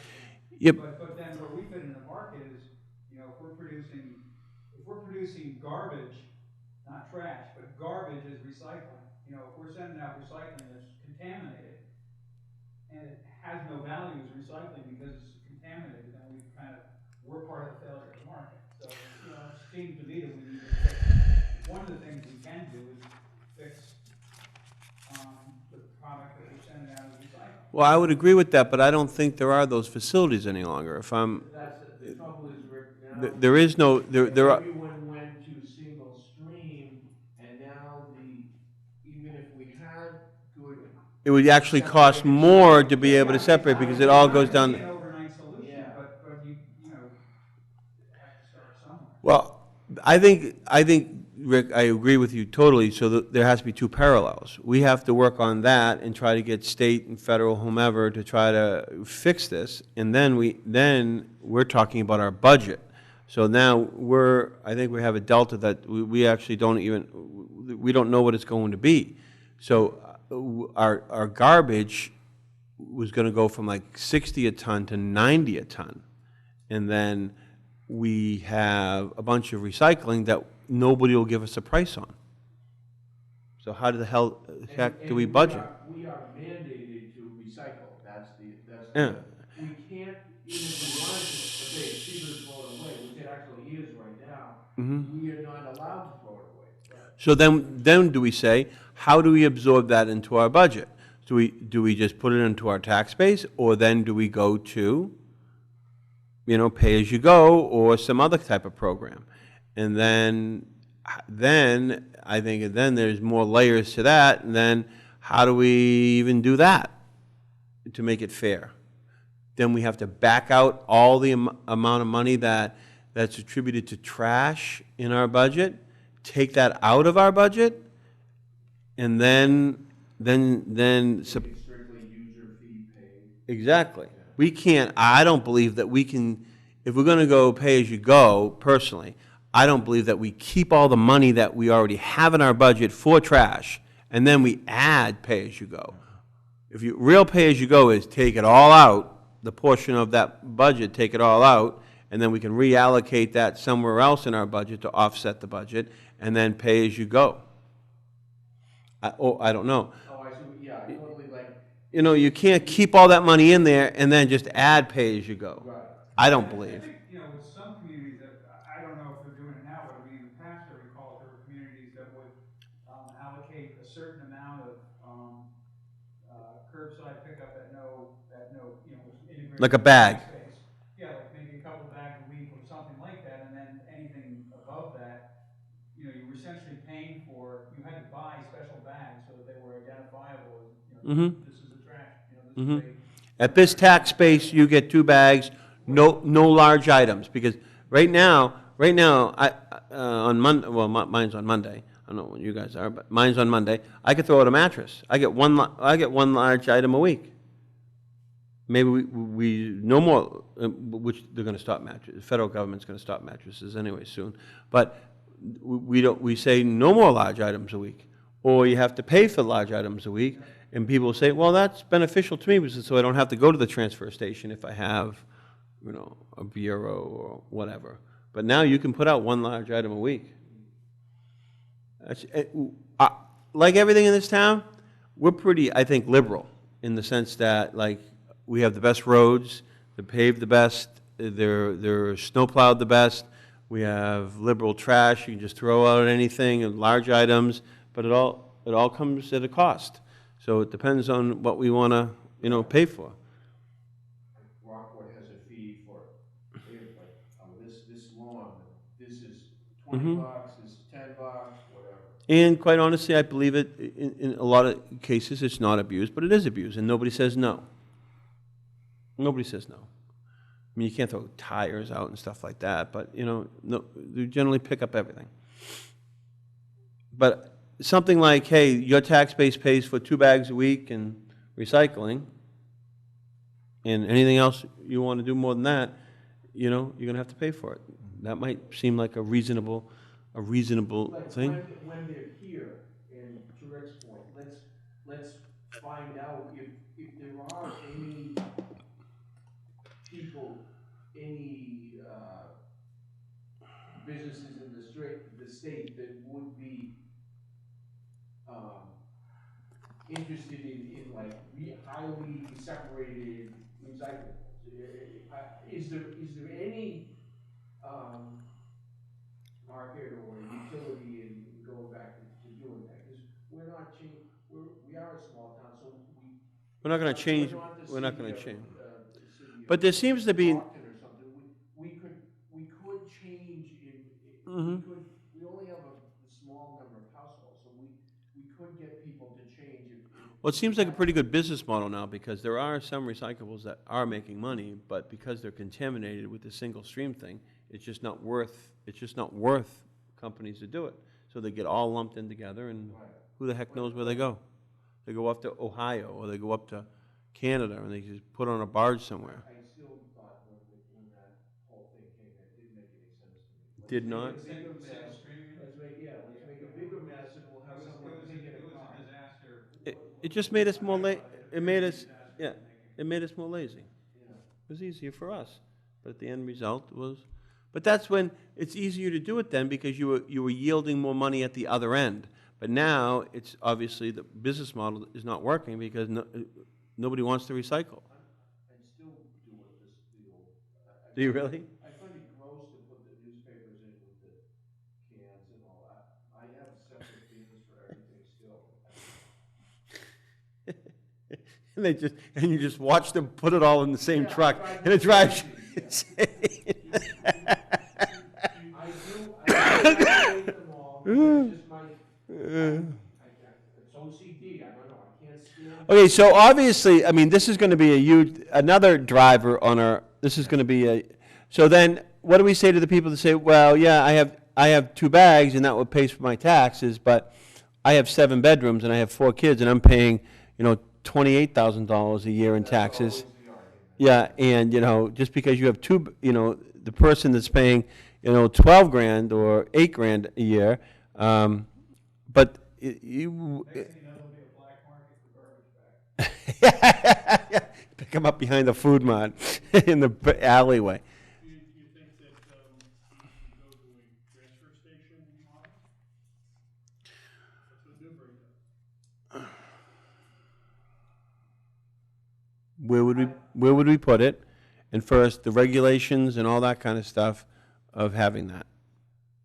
And then that will then, It has to be, no, then now we need full-time employees. you have to have. You ain't gonna do that. Staffed by a couple of people. Yeah. All the time. I love going to transfer I stations. love transfers, everyone's. Yeah, the one in Bedford, New Hampshire. You meet everybody. Yeah. Oh, and if they run well, they're terrific, and they take, and they're, I mean, especially during the election time. You go to a transfer station, you'll see a president. I've been to the Bedford one, you see presidential candidates at transfer stations on Saturday mornings. I've been there with a few friends just to watch the politicians that are running for president. I love them, but, I love the transfer yeah. station in Rockport, it's great. Yeah, You see everybody. But I don't know what the costs are. exactly. Yeah, and you need to figure out somewhere, you need to figure out where it's gonna be. That would be a. Great neck is gonna be. You know, Anything else? we, We beat this to death. The old town dump, the steel landfill would probably not go over very well. No. So to have a productive, okay, can we go back to this? To have a productive meeting with the Board of Health at our next meeting, I guess this was kind of preliminary from us. Are there anything that we need to think about and/or questions that Angus could bring back to them to have some answers rather than, us asking them, we don't know? Because I think what this is what's going to be told to us. There's no market for recycling. Nobody can give us a price on it. It's gone up. Our tipping fee is going from 60-something to 90-something. And only one person is going to take that. There is even that. What do you mean by that? The dumping fee, that's the dumping fee. There's only one so our current contract is that we pay Mello to collect our trash. They bring it to a particular place, and then we pay the dumping fee. We don't pay Mello, $1, and they collect our trash, and they get rid of it for us. We pay Mello to collect our trash and collect our recycling. And then we pay somebody else when Mello brings it over there and, weighs it, and we get a bill, and then we pay them for our tipping fee. Well, there's only one place that's going to take our trash. There is no other places. So it's not like there's a market out there either, and I don't think it's just us. So I think that's what we're going to be told. And so what do we, like, right? You have heard me? I had the very same conversation with a member of the Board of Health last week. Yep. So when they come here, they're going to say, we've researched it. We can look for somebody else to pick it up, and we can get some competitive bids. If we want to use X, Y, Z, whatever. And only one, after looking at, because I think we think that there's a bunch of people, I think there's only like 3 people, like Waste Management will take it, has the ability to take it, but they're not taking it. Whale Liberator or whomever they're the ones that are gonna be taking it. And so there is no market, there's no like 10 companies out there that are looking to take anyone's trash, just not West Newbury's.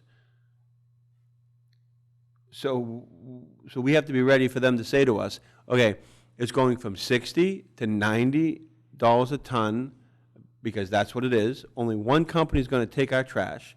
We're researching other companies to be able to pick up our trash, and you know, I think Mello does a good job. I don't know if anybody else can do it in a more economically than they can, but whatever.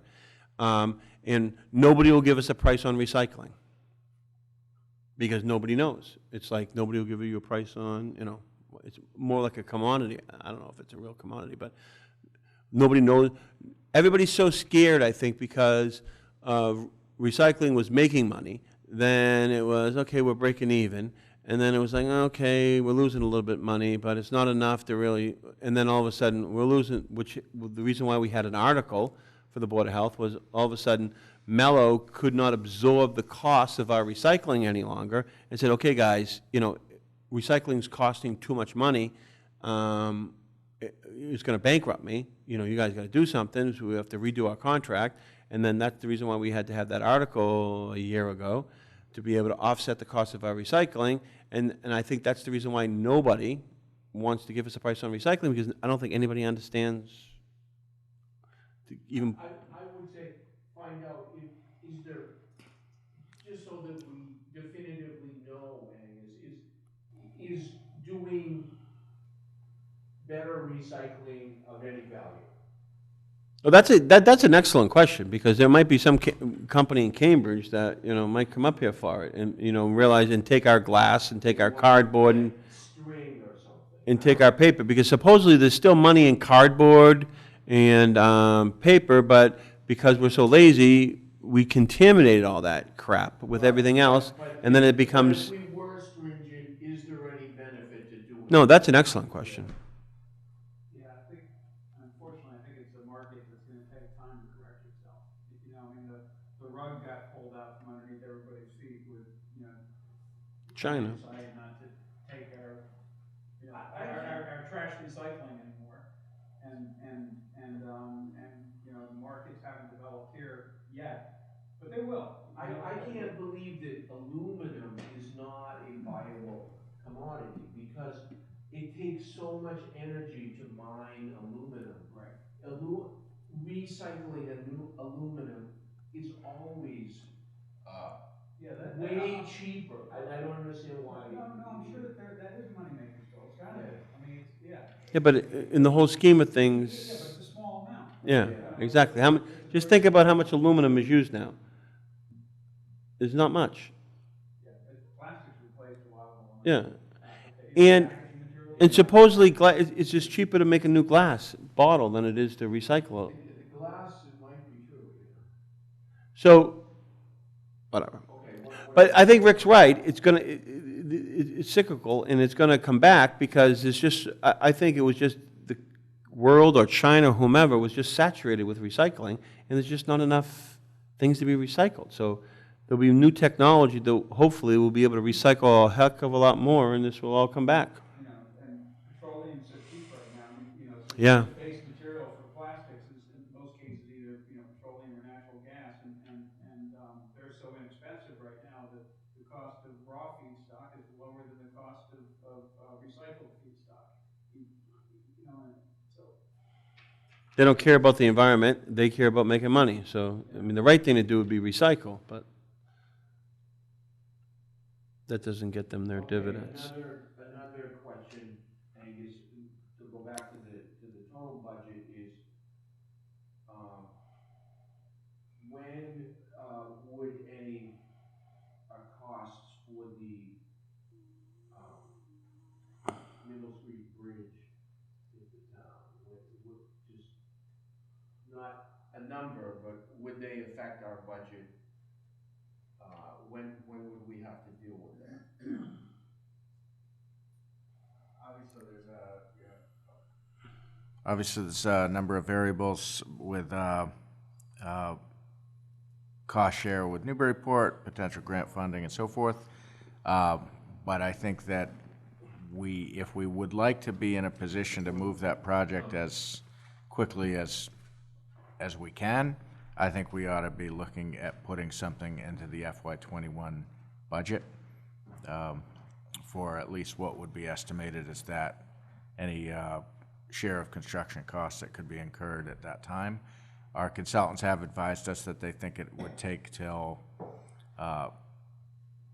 late winter next year, so more than a year from now, to get through permitting for the project. But if we wanted to be in a position to sign a construction contract before the end of FY21, we would need to have some funding in the FY21 budget. Okay.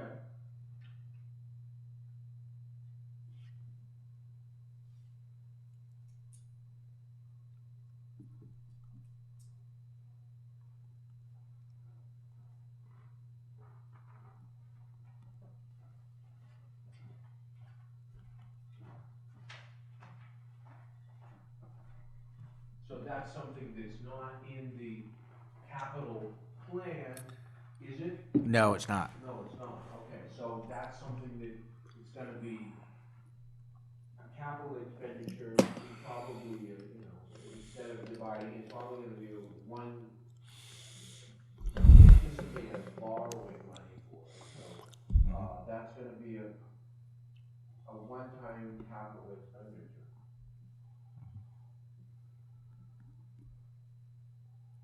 Is that something that, when that comes up, and we have this, surplus in free cash now, is that something that would be the appropriate application? If our target is what, 5%, ideally somewhere around 5% of, annual revenues as the free cash, the amount that's in free cash. And what do we have, like $1.5 million or so in free cash? Over 2. It's actually 2.1. 2.1, okay, and does that include? It's gonna, yeah, it'll be like 1 point, yeah. Yeah, so 1.7, and,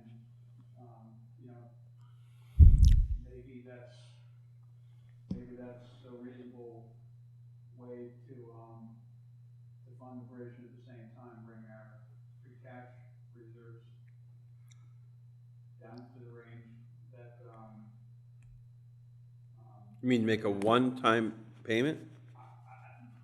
or at least for some portion of it. What Maybe, what would our portion be? yeah, we don't know. I mean, hypothetically. Obviously, a big factor is whether we get the grant. So if What would be the, how much did we apply? It was the amount applying for the grant, or was there a sailing to it? so there was a maximum grant award of $1 million. That's what we applied for. So hypothetically, if we got the 1 million, then what would be our obligation after that? The total costs net of what's already been awarded for the small bridge design grant would be about 1.1 million would be the total cost. No, the total cost. Oh, So for both communities, so about half that amount.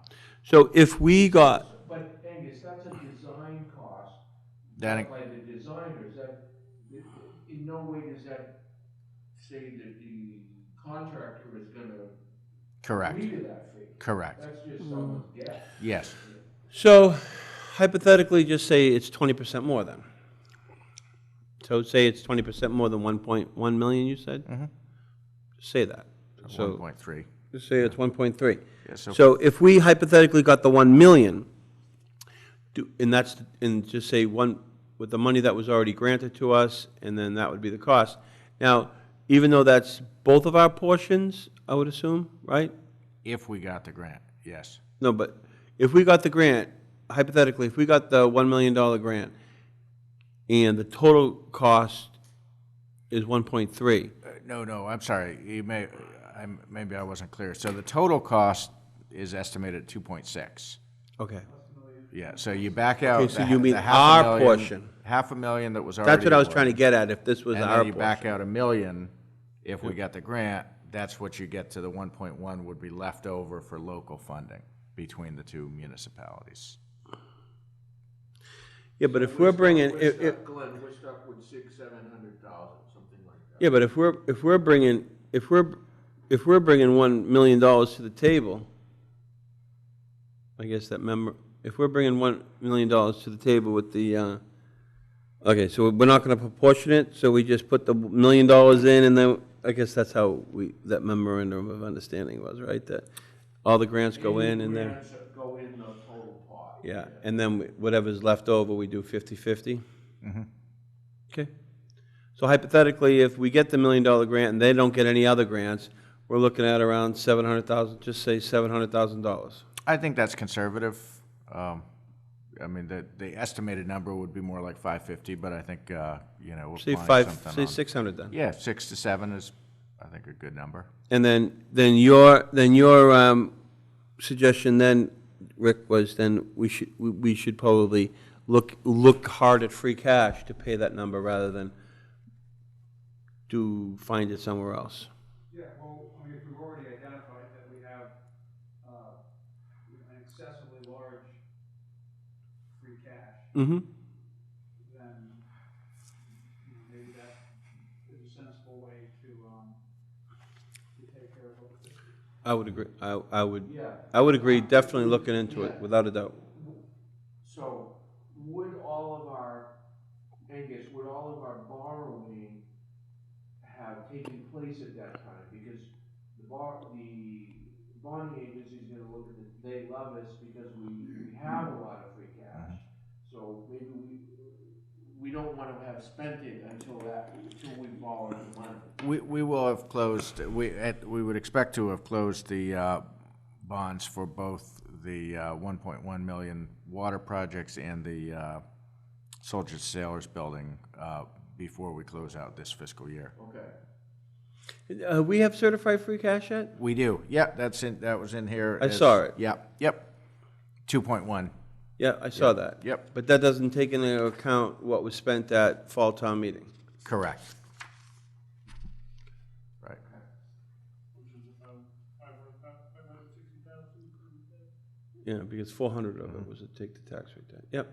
And then what, the salt 66,000, or 9,000, 5,000. the, So just say 600,000, say we're at 1.5. landfill and, Just say we're at 1.5.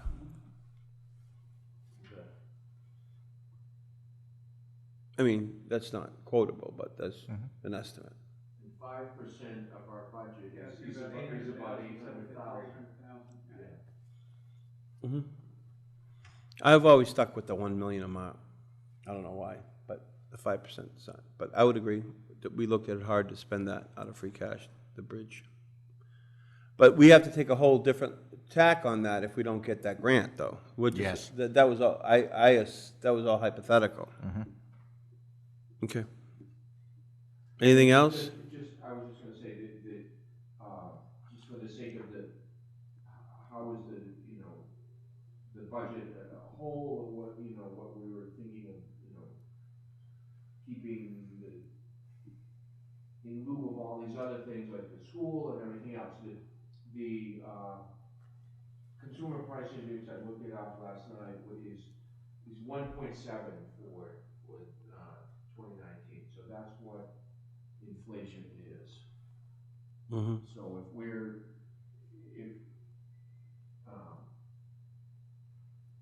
keeping just sort of operating expenses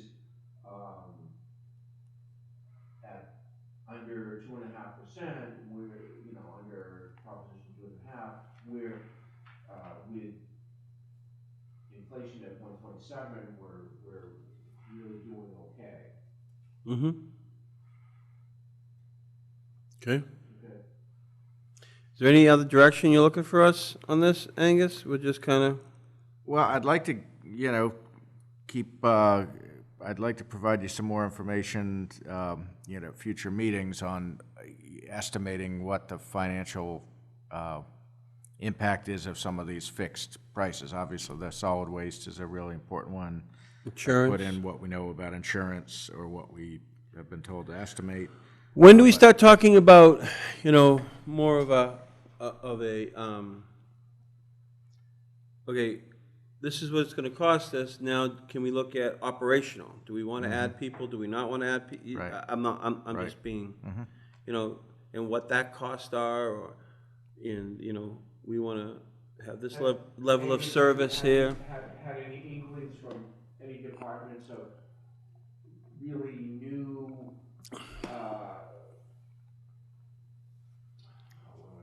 Initiatives with individuals? Like, for example, open space is asking for new initiatives to do a lot of extra Trills, mowing yeah. and trail maintenance. We haven't, And it turns out, yeah, actually, the mowing is, largely stuff they're already doing. It's really the trails that his traditionally. So the mowing is actually all where they. Not all of it. I've got a. But it was just kind of an example Yeah. of more than try to get into the weeds tonight. Like, I- are there more, we might want to, any initiatives for people to come to us at the last minute and say, this employee has been, crackerjack, and we want them to get a Things that 472. are completely out of the Yeah.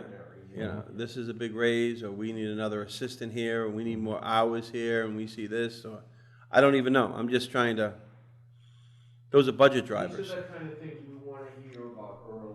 Yep. Okay. All right, I think we Yep. dealt with that enough.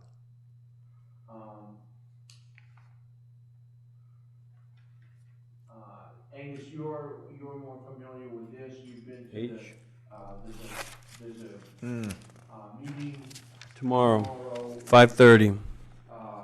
where the school building authority, not the school, but the school building committee, to discuss value engineering items. So what is value engineering? To define things in the existing design that maybe can be done with alterations at a reduced cost to save some money. Yeah, so we had, it's an important phase in the design process for the new school, and got a pretty important meeting tomorrow night at the school building committee. It's going to start an hour earlier than they normally start. It'll start at 5:30 p.m. tomorrow at the high school. And we had a work session last Wednesday that took the better part of the afternoon. And basically the list of adjustments that the architects had recommended, for the most part, were well received and seemed to have a lot of, a lot of low-hanging fruit. Some things that people definitely felt like, geez, we're sorry to make that cut, but ultimately we probably won't miss it. Things like painted cinder block instead of tile inside one of, the kitchens, those kinds of things. But really what clearly stood out to me as the biggest item, and I think is going to get a lot of discussion tomorrow night, is this issue of the front fields. Basically the, you have the information all in front of you, but basically it's, do we go in the direction of potentially working toward turf fields, understanding that would require the addition of some money that's not in the project budget, presumably, private fundraising, or do we go with the grass fields? If so, just doing the grass fields is going to require significant savings elsewhere in the project. So I'm going to want to look at some of those category 3 cost items to see if there's something in there, because I personally feel concerned about, formally supporting an approach that doesn't include fields of any kind. I think that's kind of a high wire act, in my view. So that one really stood out to me as. You might want to explain that a little bit more, so people don't get a better. Yeah. Say that I don't, You're right, that's speaking I can't generally agree about on a fields. plan Yeah. that doesn't have any fields at all. I And think that's what you not- said. Yeah, you're right. So, you know what I mean? So if that gets out, that, No, you're right. yeah, you're yeah, right. so you know what I mean? So Yeah, it's that might need to be defined more, just so that's not misinterpreted in some respect. So the issue is the practice fields at the front of the site, along the frontage to 113. So it's shown on the plans people have seen, or may have seen, as a baseball field. Multi-use field. That could also be striped as 3 multi-purpose fields. So there seems to be broad agreement, I believe, also among this board, that if that could be artificial turf versus grass, there's a lot of advantages that would offer in terms of being able to program that space basically back to back to back. It wouldn't have to have the resting time that a natural field has to have. And you know, a lot of people, including our Park and Rec Commission, have said they felt artificial turf would better meet the needs of the 3 communities. The issue is there's a big cost delta between grass and artificial turf. So what the architects have said is they, you know, and they've been clear, you know, since last winter that artificial turf for that field is not in the budget. Just to be clear, the football field in the stadium is going to be an artificial turf field. That's already in the budget. So what we're talking about is the front practice fields. This is where the people play field hockey now. Yep. So the budget, you know, by no means would support artificial turf out front, but what we learned last week is it doesn't support grass out front either. So if we want to have grass fields out front, we've got to cut $400,000 somewhere else in the project. So that was kind of a big. Slap in the face. I thought so, yeah. And then what they've also said is they could put in basically the subsurface treatment in anticipation of it becoming artificial turf field, but being very clear that that cost for the artificial turf field is not in the budget. So that would rely on that money being raised in some other way over the next 2.5 to 3 years. So it's a big decision point for the committee, and I've you know, definitely expressed my opinion that since we just got this information Wednesday of last week and we're being asked to vote on it tomorrow, that's a very short window of time to make what is, I think, a very important decision. So I have asked, you know, the architects, what if the committee agrees on most everything but says we need more time on this one? And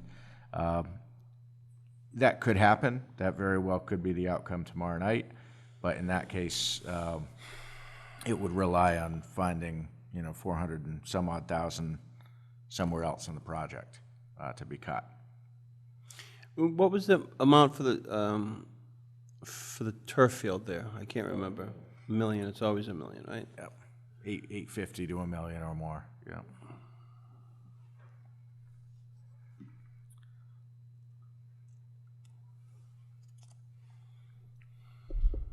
Okay. A true sandlot field. Playing sandlot ball. There you go. See, I questioned, I'm not an expert, I just questioned that a grass field costs $400,000. If the turf field costs $1 million. $800,000. Why did the grass field cost 400? I think it's 800,000 or $1 million on top, whatever subwork had to be done.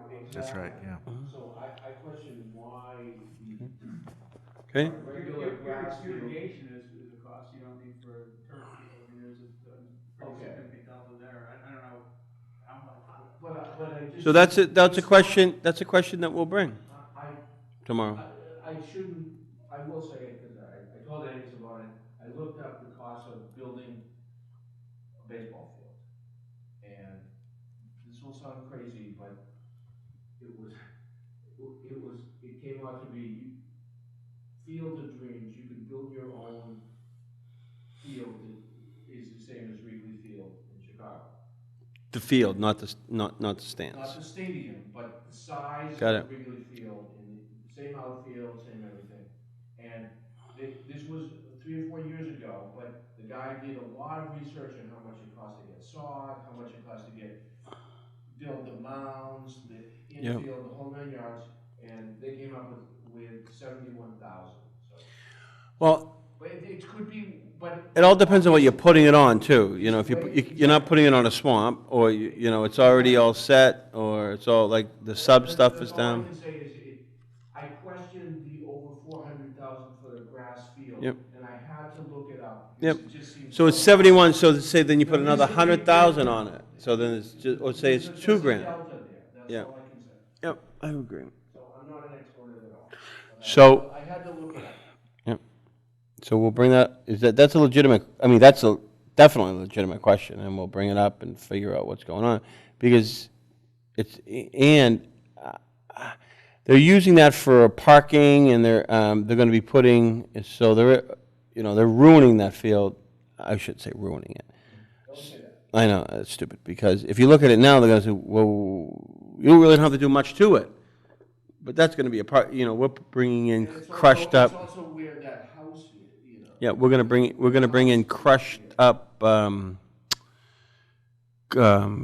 asphalt and stuff, and make a base down there for parking, so it's not, you're not starting from a good field, but I don't know. But, well, that's a good question. We'll ask tomorrow.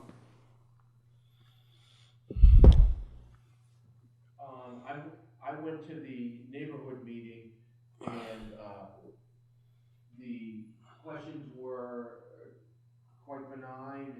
Everyone was the design people, the Pentucket people, all, and the neighbors were all, everyone's concerns seemed to be addressed quite well. They gave out also the design, the project management people there, and so there was a lot of communication, and everyone, there didn't seem to, at least at the moment, there didn't seem to be any neighborhood concerns. The questions that they asked, everyone. Lighting. The answers were. Lighting seemed to be, Lighting, and that was something that they're going to address. yeah. Mhm. And like the access, was Farm Lane gonna be used as a construction, for example, this was one of the things, was people that live on Farm Lane, was Farm Lane gonna be used as where construction trucks are gonna go down there, and, except in, rare circumstances, no, where that little parking lot is by the tennis courts is sort of gonna be the access point for construction vehicles for the most part. And I wanted them to do what we're doing with the water tank, is if big trucks are getting there early in the morning, then there has to be they can't be driving to the site early and hanging around, or wandering around in West Newbury. So I want them to find a staging area where the big, if someone's coming up with a big I-beam or whatever it is, and it's 5 in the morning, there has to be a place for them to Wait. hang out Yep. before they get to the site. So, but by and large, everyone is quite happy with that meeting. So a staging area is something they have to come up with. We can talk about that tomorrow, too. Okay.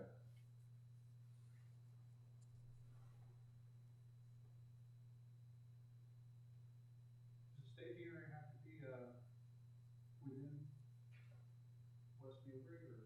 No, no, Not necessarily, no. You know, 'cause I'm not sure if I'll be at, agreement, capital improvement committee, meeting tomorrow night, No, and, no, you didn't. It didn't get posted. oh, okay, good, I don't. Lucky you. sorry. Lucky you. It's like that's a snow day.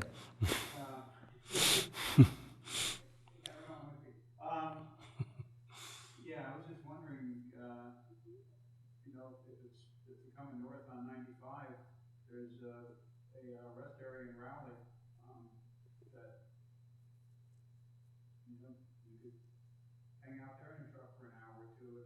you know, just, I'm just. You know, if they're coming Take out from Kentucky or whatever, yeah. Right, yeah. exactly, you know, depending upon where it's coming from, what direction, I mean, you know, is it legit to use, highway rest areas as a holdover point? You know, coming north down on 495 to Chelmsford, The 110 one, just before you get off the highway. yeah. We'll bring it up to him.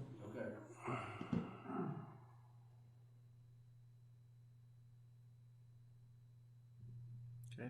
Next item, you have put together a handful of specific questions to the board on the designer selection process for the Soldiers Sailors Building.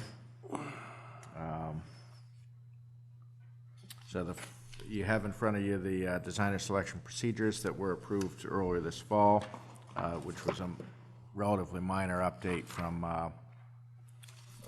procedures you'd approved, 10 years ago or something. But the first question I had is the procedures call for designation of an individual or group of individuals to conduct the designer selection process. So that hasn't happened yet, so I brought that to the board tonight to see if you'd like to designate an individual or group of individuals to serve as the committee. Wouldn't be the most logical person be Mike? Yeah, Mike as Chief Procurement Officer would definitely be my recommendation. You wanna I'm have already this doing it, so. responsibility. I'm already doing it, so. But then do we put Mike in the situation that, we have people bothering him from that committee and or whomever wants to get? Okay, but you understand the situation? I mean, Mike is the one who's on that. I mean, I think if there was any, what do we do with that car post committee? Is that car post committee now done? And now do we recharge it or do we do something? Because now, I think they did some good, valuable work to bring it through town meeting. But now, does that committee think now they're going to be part of like the designer process committee? I mean, all I know is I don't know. But I think we need to at least, I think our charge was pretty specific in the sense that they brought it through town meeting. Now, maybe we need to set up another one, or what do we, I don't know. I just don't want it to be a lot of ambiguity, and because there's that committee and they feel like they've been empowered, which they've done some great work, then now all of a sudden they feel like they need to now be part of this particular process and then another process. And I'm not saying that we shouldn't have them that way, but I think it needs to be some guidelines and have to be clearly defined. Yeah, I think the committee charge definitely needs to be looked at again because it was written with a very kind of finite timeline with the specific goal of bringing a proposal to town meeting, which did take place and was successful. So, yeah, I think that looking at the charge definitely needs to be added to a future agenda. Because there's not, as the charge is written right now, there's not a role. Just, yeah, I'm not prepared to come up with that now. Oh, no. I just thought we need to discuss it. I think that, okay, we get to the point where they say come up, the design is, you come up with a final design, like we decided with the community meeting and stuff that we didn't want an addition on there and stuff. Somebody has to be there to communicate back and forth with the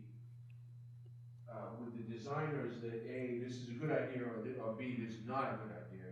They can't just they're not just gonna give it to us and say, and we're gonna say, we take it exactly the way they want it. We need to have some group of people, either the same committee or a different committee, to look at the final design before we start Sending it out to bid. And before we start doing any construction, yeah. Well, okay. That's all I don't know. I see it. Is it the new people, old people? I don't know. The same people. people or? Well, I think it was under everybody's assumption that we were going to restore that particular building to its past glory. And Yes, but- with there some, are with some, Choices, yeah. you know, but with, because obviously we need an elevator, Yeah, with, but I mean, there was a decision made as to what the design was gonna be. I mean, I already, that A would be considered under the category of assembly space, that B, they took, what was it, there were 3 or 4 options that were given, and they took option A. Right, but think now what we were just talking about with the school, you get to a point where, you know. Option A might be, What kind of lighting are we Well, having, or that that kind of is- thing, there Oh, are oh, choices, okay. yeah. That is a determination as whether you want it to be building committee. The designer selection is just to select the designer within the parameters of what has already been chosen. Oh, I want it, that's okay, yeah. Yeah. When we get beyond that, when they have. but then the designer then that would be like our committee, then the designer met with the building committee, and then we set out, you know, with public meetings and with whatever we wanted, then they came up with some alternatives, and then we finally went with the proper design and then brought it to the state, the building committee. So that, you have to pick a designer first with something in mind, and then all the, you know, I's dotted and T's crossed would be at a later date. So I would say, I would make a motion unless Mike has an objection, it might be the person picking the design team. Designer. The designer, yeah. Second. And then he would pick them, and then we would then at a future meeting, disband the present committee, and then set up a selection design committee or whatever. A building committee, yeah. Sound good? Yeah. Is that, you think that's a proper process with a new charge? So, to the designer selection, we need to put together an RFP. Already done that. Okay. Is it an RFP or is it one of those, It's the other one? RFQ. Yeah, yeah, Or- the other or one. request for qualification. Yeah, that's better, because then we So get that's already complete. then we get to pick and choose a little bit more than Do we, taking the lowest bid. Mike, do we wanna have an upper limit on what, you know, That's not negotiated. to exceed kind of thing, or That's- should that's we what not you- do that? No, that's what you negotiate in the contract, after you pick the person that you believe has the most qualifications, then you enter into the contract negotiations. Oh, okay. Would you upfront let them know that, this is what's budgeted? Yeah, For the exactly. overall Oh, project? okay, that's what I mean, yeah. Including your fee and contingencies, and construction, of course. Right. I mean, it would just be their fees. Yeah. Okay. Right, you can charge $1,400,999 if you can get the building built for $1. Yeah.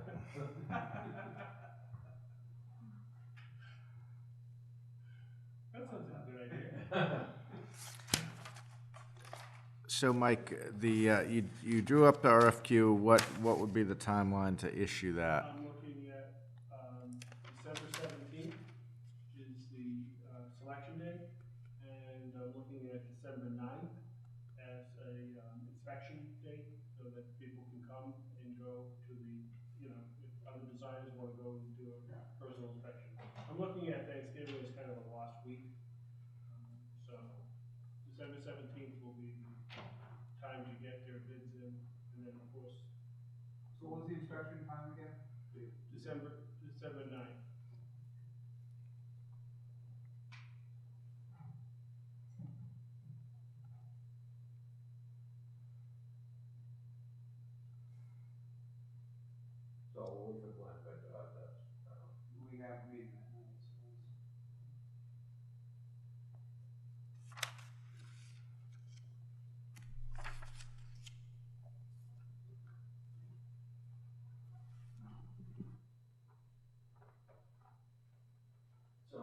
motion is to, on the floor is to,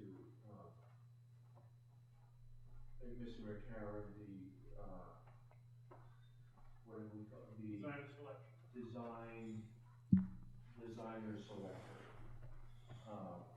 And it was seconded by Glenn. Yeah. Yep. Any further discussion? All in favor? Aye. Can we, Mr. Chairman, can we, how long will that take? December 17th is the select date. December 9th will be the opportunity for anyone to come and visit. And then, so that, what would be prudent for us to have some type of building committee in place? By what timeline? I'm just looking to put it in a future agenda, so you can work that out with, I mean, obviously sooner than later, or I don't know, after the first of the year, I have no clue.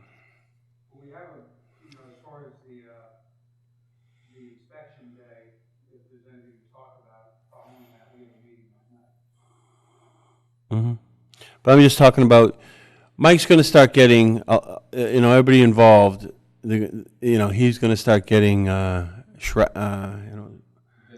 visitors, yeah, thank you, visitors, and about whatever, and try to, whatever, give their opinion and or whatever. So I'm trying to curb that in some respects and say that, the designer has nothing to, the designer that you pick has not, they've already said, hey, we're going to pick a designer with the qualifications of that A, whatever they picked, and then we're going to have a building committee to start doing the things that you were talking about, Archie. And then, so, some future meeting, so this doesn't turn into, something on social media, I'd like to get some building committee put in place with some, with a, a proper, with a proper charge from us, so we keep this within the lines. Okay, well, I would say it's not that difficult a thing to come up with. Let's come up with a proper charge for that committee at the next meeting, and then we'll ask for volunteers to be on that. On the next, you want to have the charge and the volunteers at the next meeting? We'll get the charge then. And then at the People next know- meeting after that? People know what they might, if they want to do it, yeah. Okay, yep, sounds good to me. Okay, but hold on for 1 second, I'm sorry. It's easier said than done now. Who's in charge of getting, who's in charge of getting the charge? I can come up with some ideas. So you, I think that's good. We can do that. what do you want to do? I'll keep it simple. Angus will make it bigger. I'm gonna keep it simple. Okay, sounds good. Did you want to know about the insurance? Well, I did, yeah, and the other thing I wanted to. What does that mean? What do we need to know about that? Well, just, I was just going through this, and anywhere it left options, I mean, it basically said, it sets a The $1 million or 10%, or such larger amount as the awarding authority may require. So since Mike would be the awarding authority, I think he would default to this language unless the board said anything different. $1 million would be what I would. I would think it would too, but. But the way this is phrased, it says 10% or $1 million, whichever is less or least. So it could be as little as $150,000 they would have. Yeah, so you, Requirements on that, or such amount as the awarding authority said, I'm just gonna specify it has to have $1 million. Okay. Okay. and then what about this whole issue of at least 3 finalists? Yeah.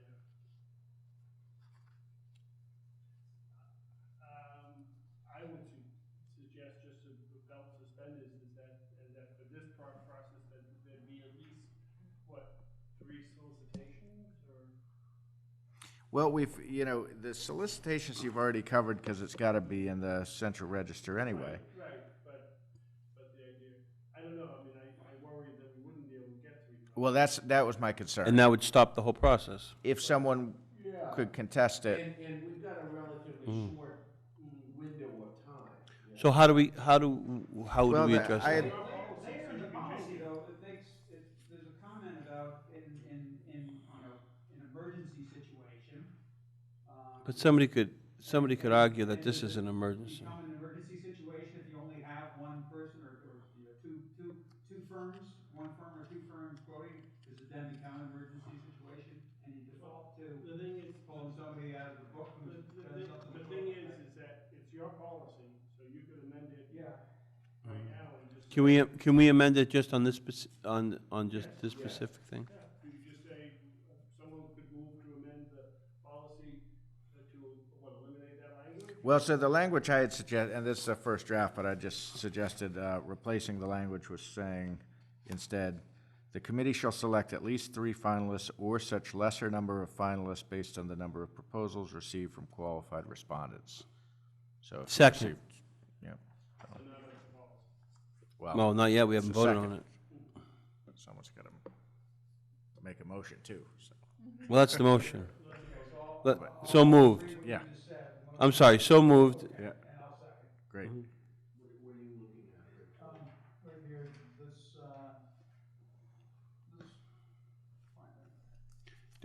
You mentioned in that, in my motion, about the committee. He's not a committee. Well, it does, because it defines a committee as that it could be an individual or group of Okay. individuals. Got it.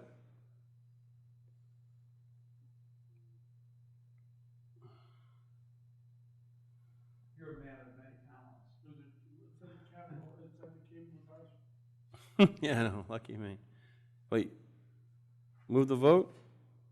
Well, you don't like that, Archie? I'm not, I just, Aye. aye.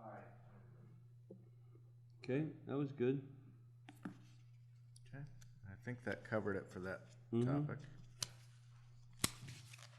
Make a motion to rescind the temporary designation of the Board of Selectmen representative to approve the AP warrants. Well, second. Discussion? All in favor? Aye. I didn't know we voted to do it, so I didn't know. Yeah, we voted you to do it, remember? Archie? And you were, that was like, you were like smiling, that was like one of your better meetings because you were able to do it again. The only thing on these are the November 4th ones that you sent out to this morning or whatever? Yep. So, the only thing I don't mind, they're kind of short, you can put them onto another meeting, but I'm going by my memory after reading them. It says that we made reference to the parking spaces at the Legion, that we said, in the minutes, it says something, the selectmen's preferred amount of spaces was 8. No, our preferred, I just want to make sure, Oh, I see what you, yeah. yeah, our preferred amount was never 8. That was a compromise we came with the planning board. We never preferred, we actually were advocating for more. It actually, it was sent out. It was sent out as an separately, email not- today. not in that. So, I mean, we can hold Yeah, that let's off, just but that was table the these only, minutes. after We'll reading just- them, that's all I had. Okay. They're not in the packet. Okay, we want to,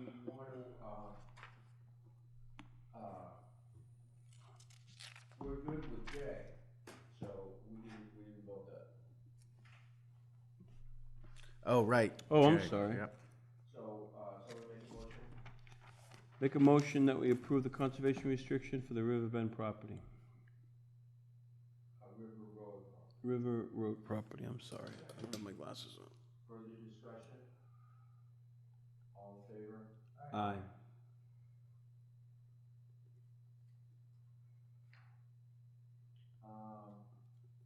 So Angus, we've sort of had talked about, Yeah, and, you know, you've got the written materials in front of you. The main thing I just need to get across tonight is we're looking at bond anticipation notes, and I think we've talked about that previously. But I wanted to just share that because at a future meeting fairly soon, actually on the December 9th, you would be asked to approve the sale of the bands. So I didn't want you to be hearing about it for the first time that night or 2 weeks before, and because we're kind of moving on this schedule. So this would get us the cash in hand by the end of the calendar year for the water projects, which we need, but allow us to defer the larger Is borrowing. there gonna be anything that Out in the ordinary that we're No, gonna? no, it's all very, it's just a lot of. Boilerplate type paperwork, of stuff? Yeah, Okay. It's confusing. it is. It's a big effort to do all this financing. no They make it question. confusing, so you have to hire lawyers. Okay, recap of items reviewed, okay, what about, item O? Tell us about. This is really just informational. It was, our annual policy review, but obviously, we're trying to look at things thoroughly, and that was the direction I gave department heads. So there's a number of items there that aren't specifically listed. Basically, they are covered if they're located within a building as personal property. But we had an issue like this in my old job. It was they had a chainsaw that was like an $8,000 chainsaw, and it had been purchased years before. And they were out on a job site, and the guys went and got lunch. They left the chainsaw. They came back. It was gone. Turns That's out really- it had never been specifically scheduled on the insurance. So you never could get reimbursed So for we it? couldn't make a claim. So this year with the department heads, I sent out, said anything of any substantial value, I want you to review. And so this is the list that came back. And some items with significant value aren't specifically listed. The cost is, be about $750 for the year. So, I think definitely. and, this issue of the park and rec building, I think what I put in there is adequate summary for that. That's a active issue to look at. Is it in fact vacant? What is the, timeline and estimated cost to relocate that communications equipment? So that's kind of in process. This is more just to let you know this is something we're working on that's taken a fair amount of time. That being vacant because it's no longer needed? Because it's not occupied, it's not, it's not something where our custodian goes there. It's got broken windows with boys. and Fines girls coming in and stuff. It's, yeah, right. Just a repeater and just some communication stuff's in there. Yep. In a closet upstairs. Yeah, so I mean, it seemed like if we had like a specific time frame to relocate some equipment, there's some, grace period, but if it looks like it's gonna be, as it does, that it would be something that would require some supplemental funding, namely funding that's not in the current year's operating budget, so it's therefore into next fiscal year before we can move it, we may need to look into a separate policy for that building. Because Maya doesn't. Is this really valuable stuff? I've asked Mike Dwyer to put together estimates. You're talking to insurance people, Yep. Angus, and they think of everything they could possibly worry about. Yes, yep. That there is, that's their job, Mhm. so, just saying, is it, Well, it's a bunch of communication electronics, so it's probably not cheap. but it might be very old. Well, no, it's in it. Isn't it used by an outside company? It's used to by the ambulance. Yep. And they give us money, and the not the CB people. What are they called? Yeah, the Hand radio people. Yeah. In case we're, Yeah. every communication's in the plan. That was long before you two. Be able to talk to Brazil if they have to. Yeah, I know. They were here for, they were here a lot before you two got on the board, because they wanted their space in that, because we were thinking about vacating that building years ago. They told us how important they are in this world when a hurricane and a tsunami comes through. So, Chief Dwyer's looking at getting quotes on relocating. Where would they go? Onto Page School would be where the antenna would go. Because they have to be on the hill. Yes. Yep. But then, okay, it's not as easy as you think. I know. Because then they have to be quarried, then they have to be, Can't we fix the building a little bit and just spend a few bucks to fix the building and leave things where they are? Or put it at the barn. the barn is the one next to it. The barn is where, the old, The building next to it. Yep. Yeah. with the basketball court upstairs. It's a cool basketball court. Reminds you of Hoosiers. But Because then they need access to the school, the Cory checked, it becomes, I've gone down this road. You don't want it in the school. No, this is not, we've gone down every road on this one before, trust me. But the thing, see, I said to Angus, Yeah, I mean, why would you need a Cory check to go to the barn? not to the bottom, they said to the school. Department uses part of that building. No, they said the school, they said the school. We're talking about you putting it in, you know, some. So well, the first thing I said to Angus was, well, it's not vacant because it's used there, because some people go, weren't we told there, those people have to go there like once a month and do something also? Remember these people who came in with that? I don't know, yeah. Yeah, it was. I don't know. But then he goes, well, Glenn, the windows are broken and there's vines coming out of it. Because when, there's a larger, I think, question that we should be asked, what are we doing with the building? So are we going to now, that means now it's abandoned, it's not insured, a kid, Public nuisance and a kid- it's unsafe, so we yeah, have to tear it down. yeah, that's what I mean, so If it's not good, then we have to tear it down, if it is, then a kid goes in there and dies. yeah. And we're not insured. And when- No, I did ask that question, because we're still, our liability insurance would apply for any town-owned building, any town property, just like you have liability insurance on like an open space. It's just the property insurance that. Well, I'm not trying to, I'm not trying to make it difficult, but there's a larger subject. Okay, so we haven't used it, so what are we gonna do with the building? So do we just leave it alone and let it decay even more, or do we evaluate it and say, do we put money into it, or we don't? Do we secure it with? I haven't been in there in a long time, but. Boy Scouts probably, right? Yeah, I spent a lot And of.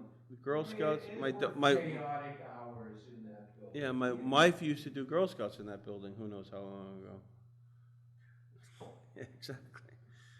So, Yeah, I mean, there is the issue, anything else that's done with that building now, because it is on the school premises, you probably have to start thinking about who is going in the building and. It's actually not on the school premises. it's carved out, It's technically not, okay. it's carved out from the lease. It's not on the leased area to the school.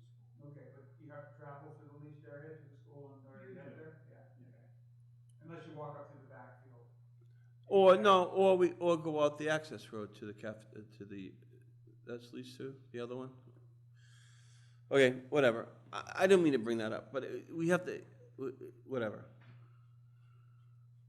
At some point, we just can't leave it alone, because then somebody's gonna tell us in 6 months, we need $30,000 to take it down. Yeah. Whatever. Okay?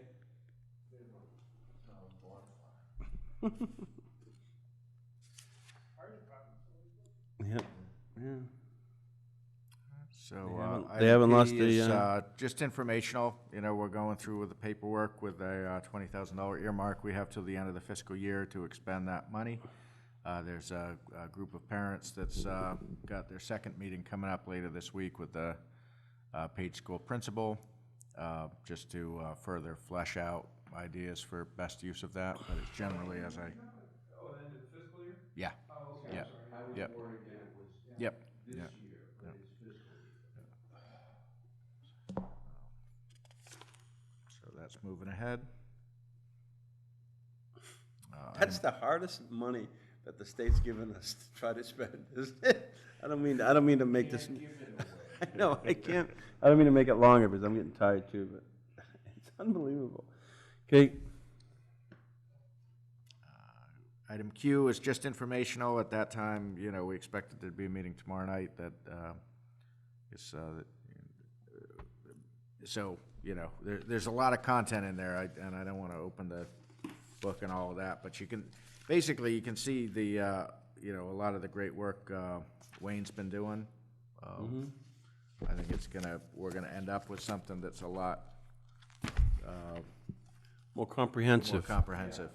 So, there's a mix in there of capital items and operation and maintenance items, and that's part of the thing we're talking with the committee about, is what's the best way to present the information. Because to us, it's, at a staff level, it's helpful to have everything in one place, and but not all of that is capital per se, so.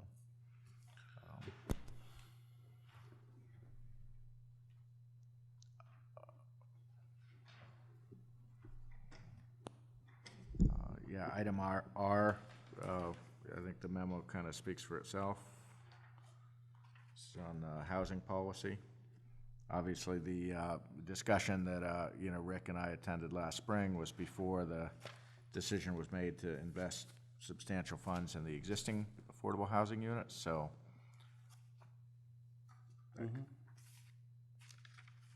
But there is this, broader question still hanging out there on the responsibilities we have to administer the units we have.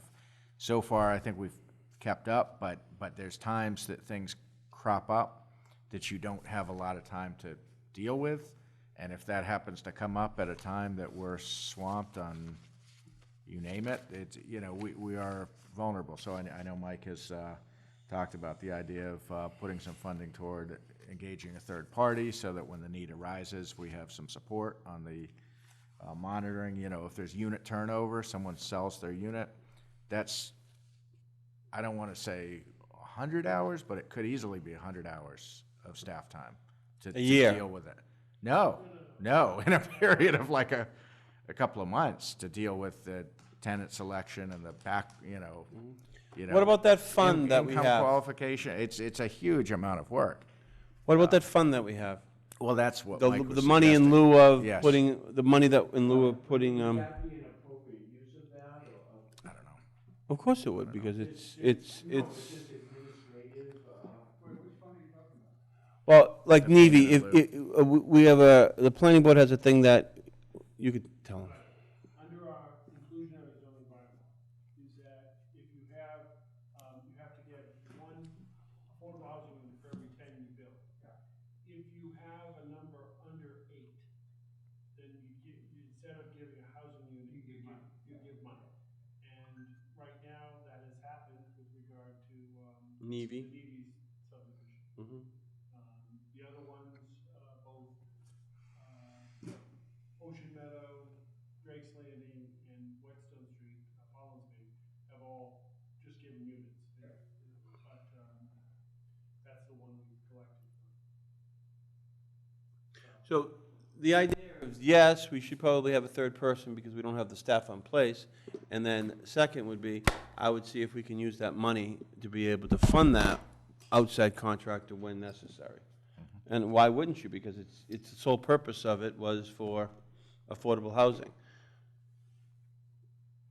I don't know how it's defined. Does it need to go to building the affordable housing? Is it to maintain? We don't have a housing trust. we didn't set up any rules. I know. We haven't set up any rules or anything. So we can't spend it yet, right? That was one thing in the CPA, when I was on it, it was always a thing that we always talked about. There's no, way of spending it or something, and I'm not sure, I don't even understand. And so why don't we set up, Would have to set something up. so why don't we do it? You have to have Does it have to be town meeting approved, or can we set it up? I think there would have to be an appropriation. So that means it would have to go to town meeting. So why don't we get, The appropriation is sort of a standing appropriation, because it isn't gonna be needed until it's needed, right? you appropriate it into the fund? Special article, it continues in existence until such time as it's all spent, or its use is determined to be no more. And that's why we put sunset clauses in some of these ones in order to Right. automatically. Right, but here you probably don't want sunset clause. Exactly. You don't wanna have to go, in fact, maybe you wanna have it self-replenishing, from the same fund. No, every time I think you have to have a separate appropriation. So why don't we say yes to your thing, I guess, and whatever, because we don't have the staff, and we don't have a need for it right now, but put it in the works for Springtown meeting. That we finally do this, so there is a pot of money out there that we can't even use if we wanted to. That's my own, I think that's a very good Opinion. suggestion. yeah. well, come up with something. And how much is in there right now? Roughly? It's 100, something like that. I think it's more like More than, I thought it was 180, but see, we don't know. it's over 100,000. I don't know if it's I know just within, because I worked with the auditor on this for FY19, I think it was about 73,000 that came in just during FY19. Mm-hmm. Yeah, and there's still one more, I believe, to be sold. Mhm. You know, something like $40,000 on each sale. Yeah. Yeah, there was a percentage of each sale, so it was gonna come in every time he sold a lot. Oh, okay. Okay, And item S, holiday schedule. I would say, what, day after tomorrow, take off until when? January 3rd, January 4th?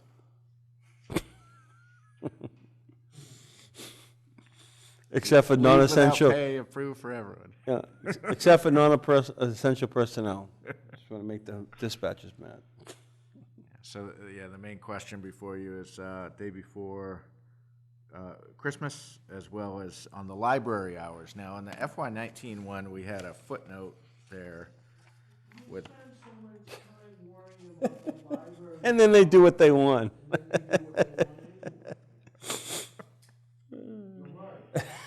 We went to a meeting, it took like 3 hours, and they didn't know what the was at all.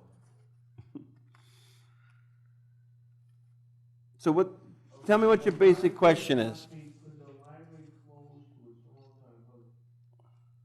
I'm not even gonna read it because it drives me insane every day. so typically, on a normal Wednesday, the library is open until 8 p.m.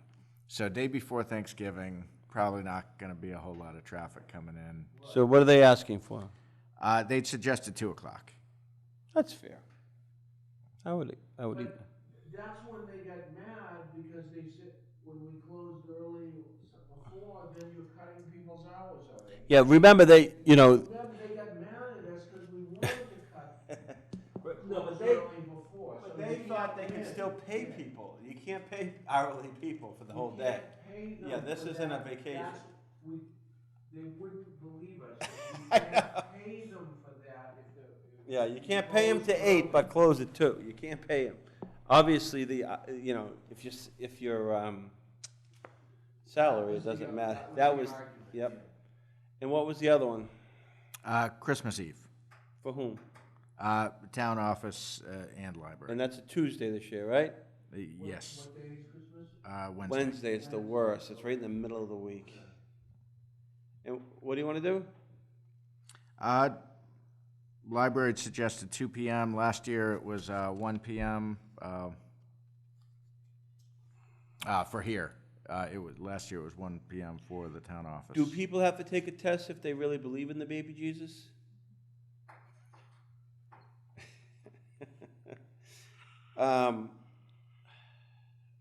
Christmas Eve? So the exact thing that I had in my head. So yeah. Yeah, it's noon. You want to be with your family. I mean, nobody's every business. Wait for your bonus. Wait for your Christmas bonus, and then you go out and get your shopping done. I would say noon. I mean, 2 o'clock, no. So they might even like us even more now because we're saying 2 o'clock. Probably not. But, yeah, noon.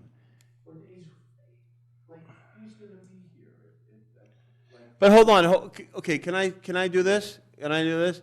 If somebody takes the day off, they have a use, now, is this something wrong for me to say this? We're letting people get off at noon. That doesn't mean they can use a half a vacation day to take the whole day off. Why not? See, but that's, I don't, well, okay. Okay, listen to this. So if they wanted the day off, right, they would have to take a vacation day. Right. Now that we're saying we're only going to be open to noon, they only have to take a half a vacation day. But that's fair. Okay, I guess. Okay. Yeah, you're right, but, okay. Yeah, you're right, I guess. Half a vacation days drive me insane anyway, so I'm not the person to ask for that. Or I'm going to take 2 hours off of vacation and then whatever. But you know what I mean by that, though? Now they get a full day with only a half a day, but it is Christmas, I understand. The baby Jesus, I get it. I guess I was being a Scrooge. Hey, he's making more being a preacher than he was in any records, I think, now. He was bankrupt. Now he's like $40 million in the red rather than being 30-something million dollars in the black. Make a motion to any follow-up or any future agendas? Does that seem fair? I mean, Angus, hold on. I'm gonna come up with a charge for the building. Yep, hold on, Angus. Do we have to vote on those? You And know, does it that wouldn't seem, hurt. does that seem Yeah, fair? I mean, think does that seem fair? Christmas Eve, I had 2 people say noon. I think, Rick, I heard you say that was fine for you too, so. I'd make a motion for Christmas Eve for noon and the day before Thanksgiving at 2 o'clock, or. That was it. That was what the library asked for, and that was for both the library and for the, Mhm. temple. Mhm. Yep. All in favor? Aye. Aye.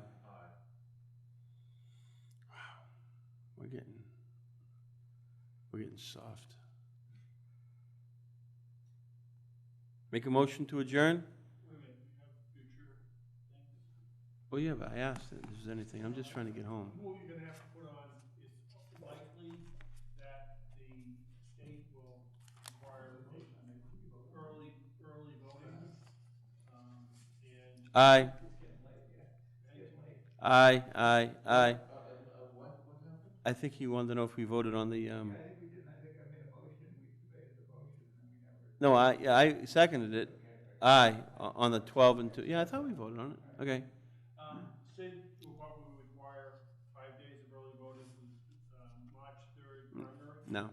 Tell him 2.5. What? Tell them 2.5. And they can't take a vacation day for that. And so you're gonna have to, at future meetings, vote to designate an early polling site. Are we still doing the lobby? Yep. How'd that How work out? about the park and rec building? So we can, They can be usable. It worked out well in the lobby, right? People loved it. It was actually very good because you didn't have people wandering through the building. Looking for it, Well, yeah. They walked right into the thing and Oh, right okay. there. And so, and we had at the. We had a huge amount, right? Percentage? 800. That's huge. 800 I think. That was So so. it was, you know. And what was the total vote at the end? Do you remember? Just off the top? 2,700. You know, so we had 800 early voters. And, yeah, people loved it because, and it also helped everyone in the staff because you didn't have people wandering around. Yeah. Trying to figure out where it was, and they just were able to. So that's something you want to put on the next agenda? It's just saying it's gonna be a future agenda. When, was it, I would ask not to put it on until I actually get the official word that it's there. Could happen within the next week or within the next 3 weeks, but it will happen. They're gonna have early voting. so this is for the presidential primary? Presidential primary Okay. on March 3rd. Okay. Anything else? Motion to adjourn? Second. Vote for board? All in favor? Aye. Aye.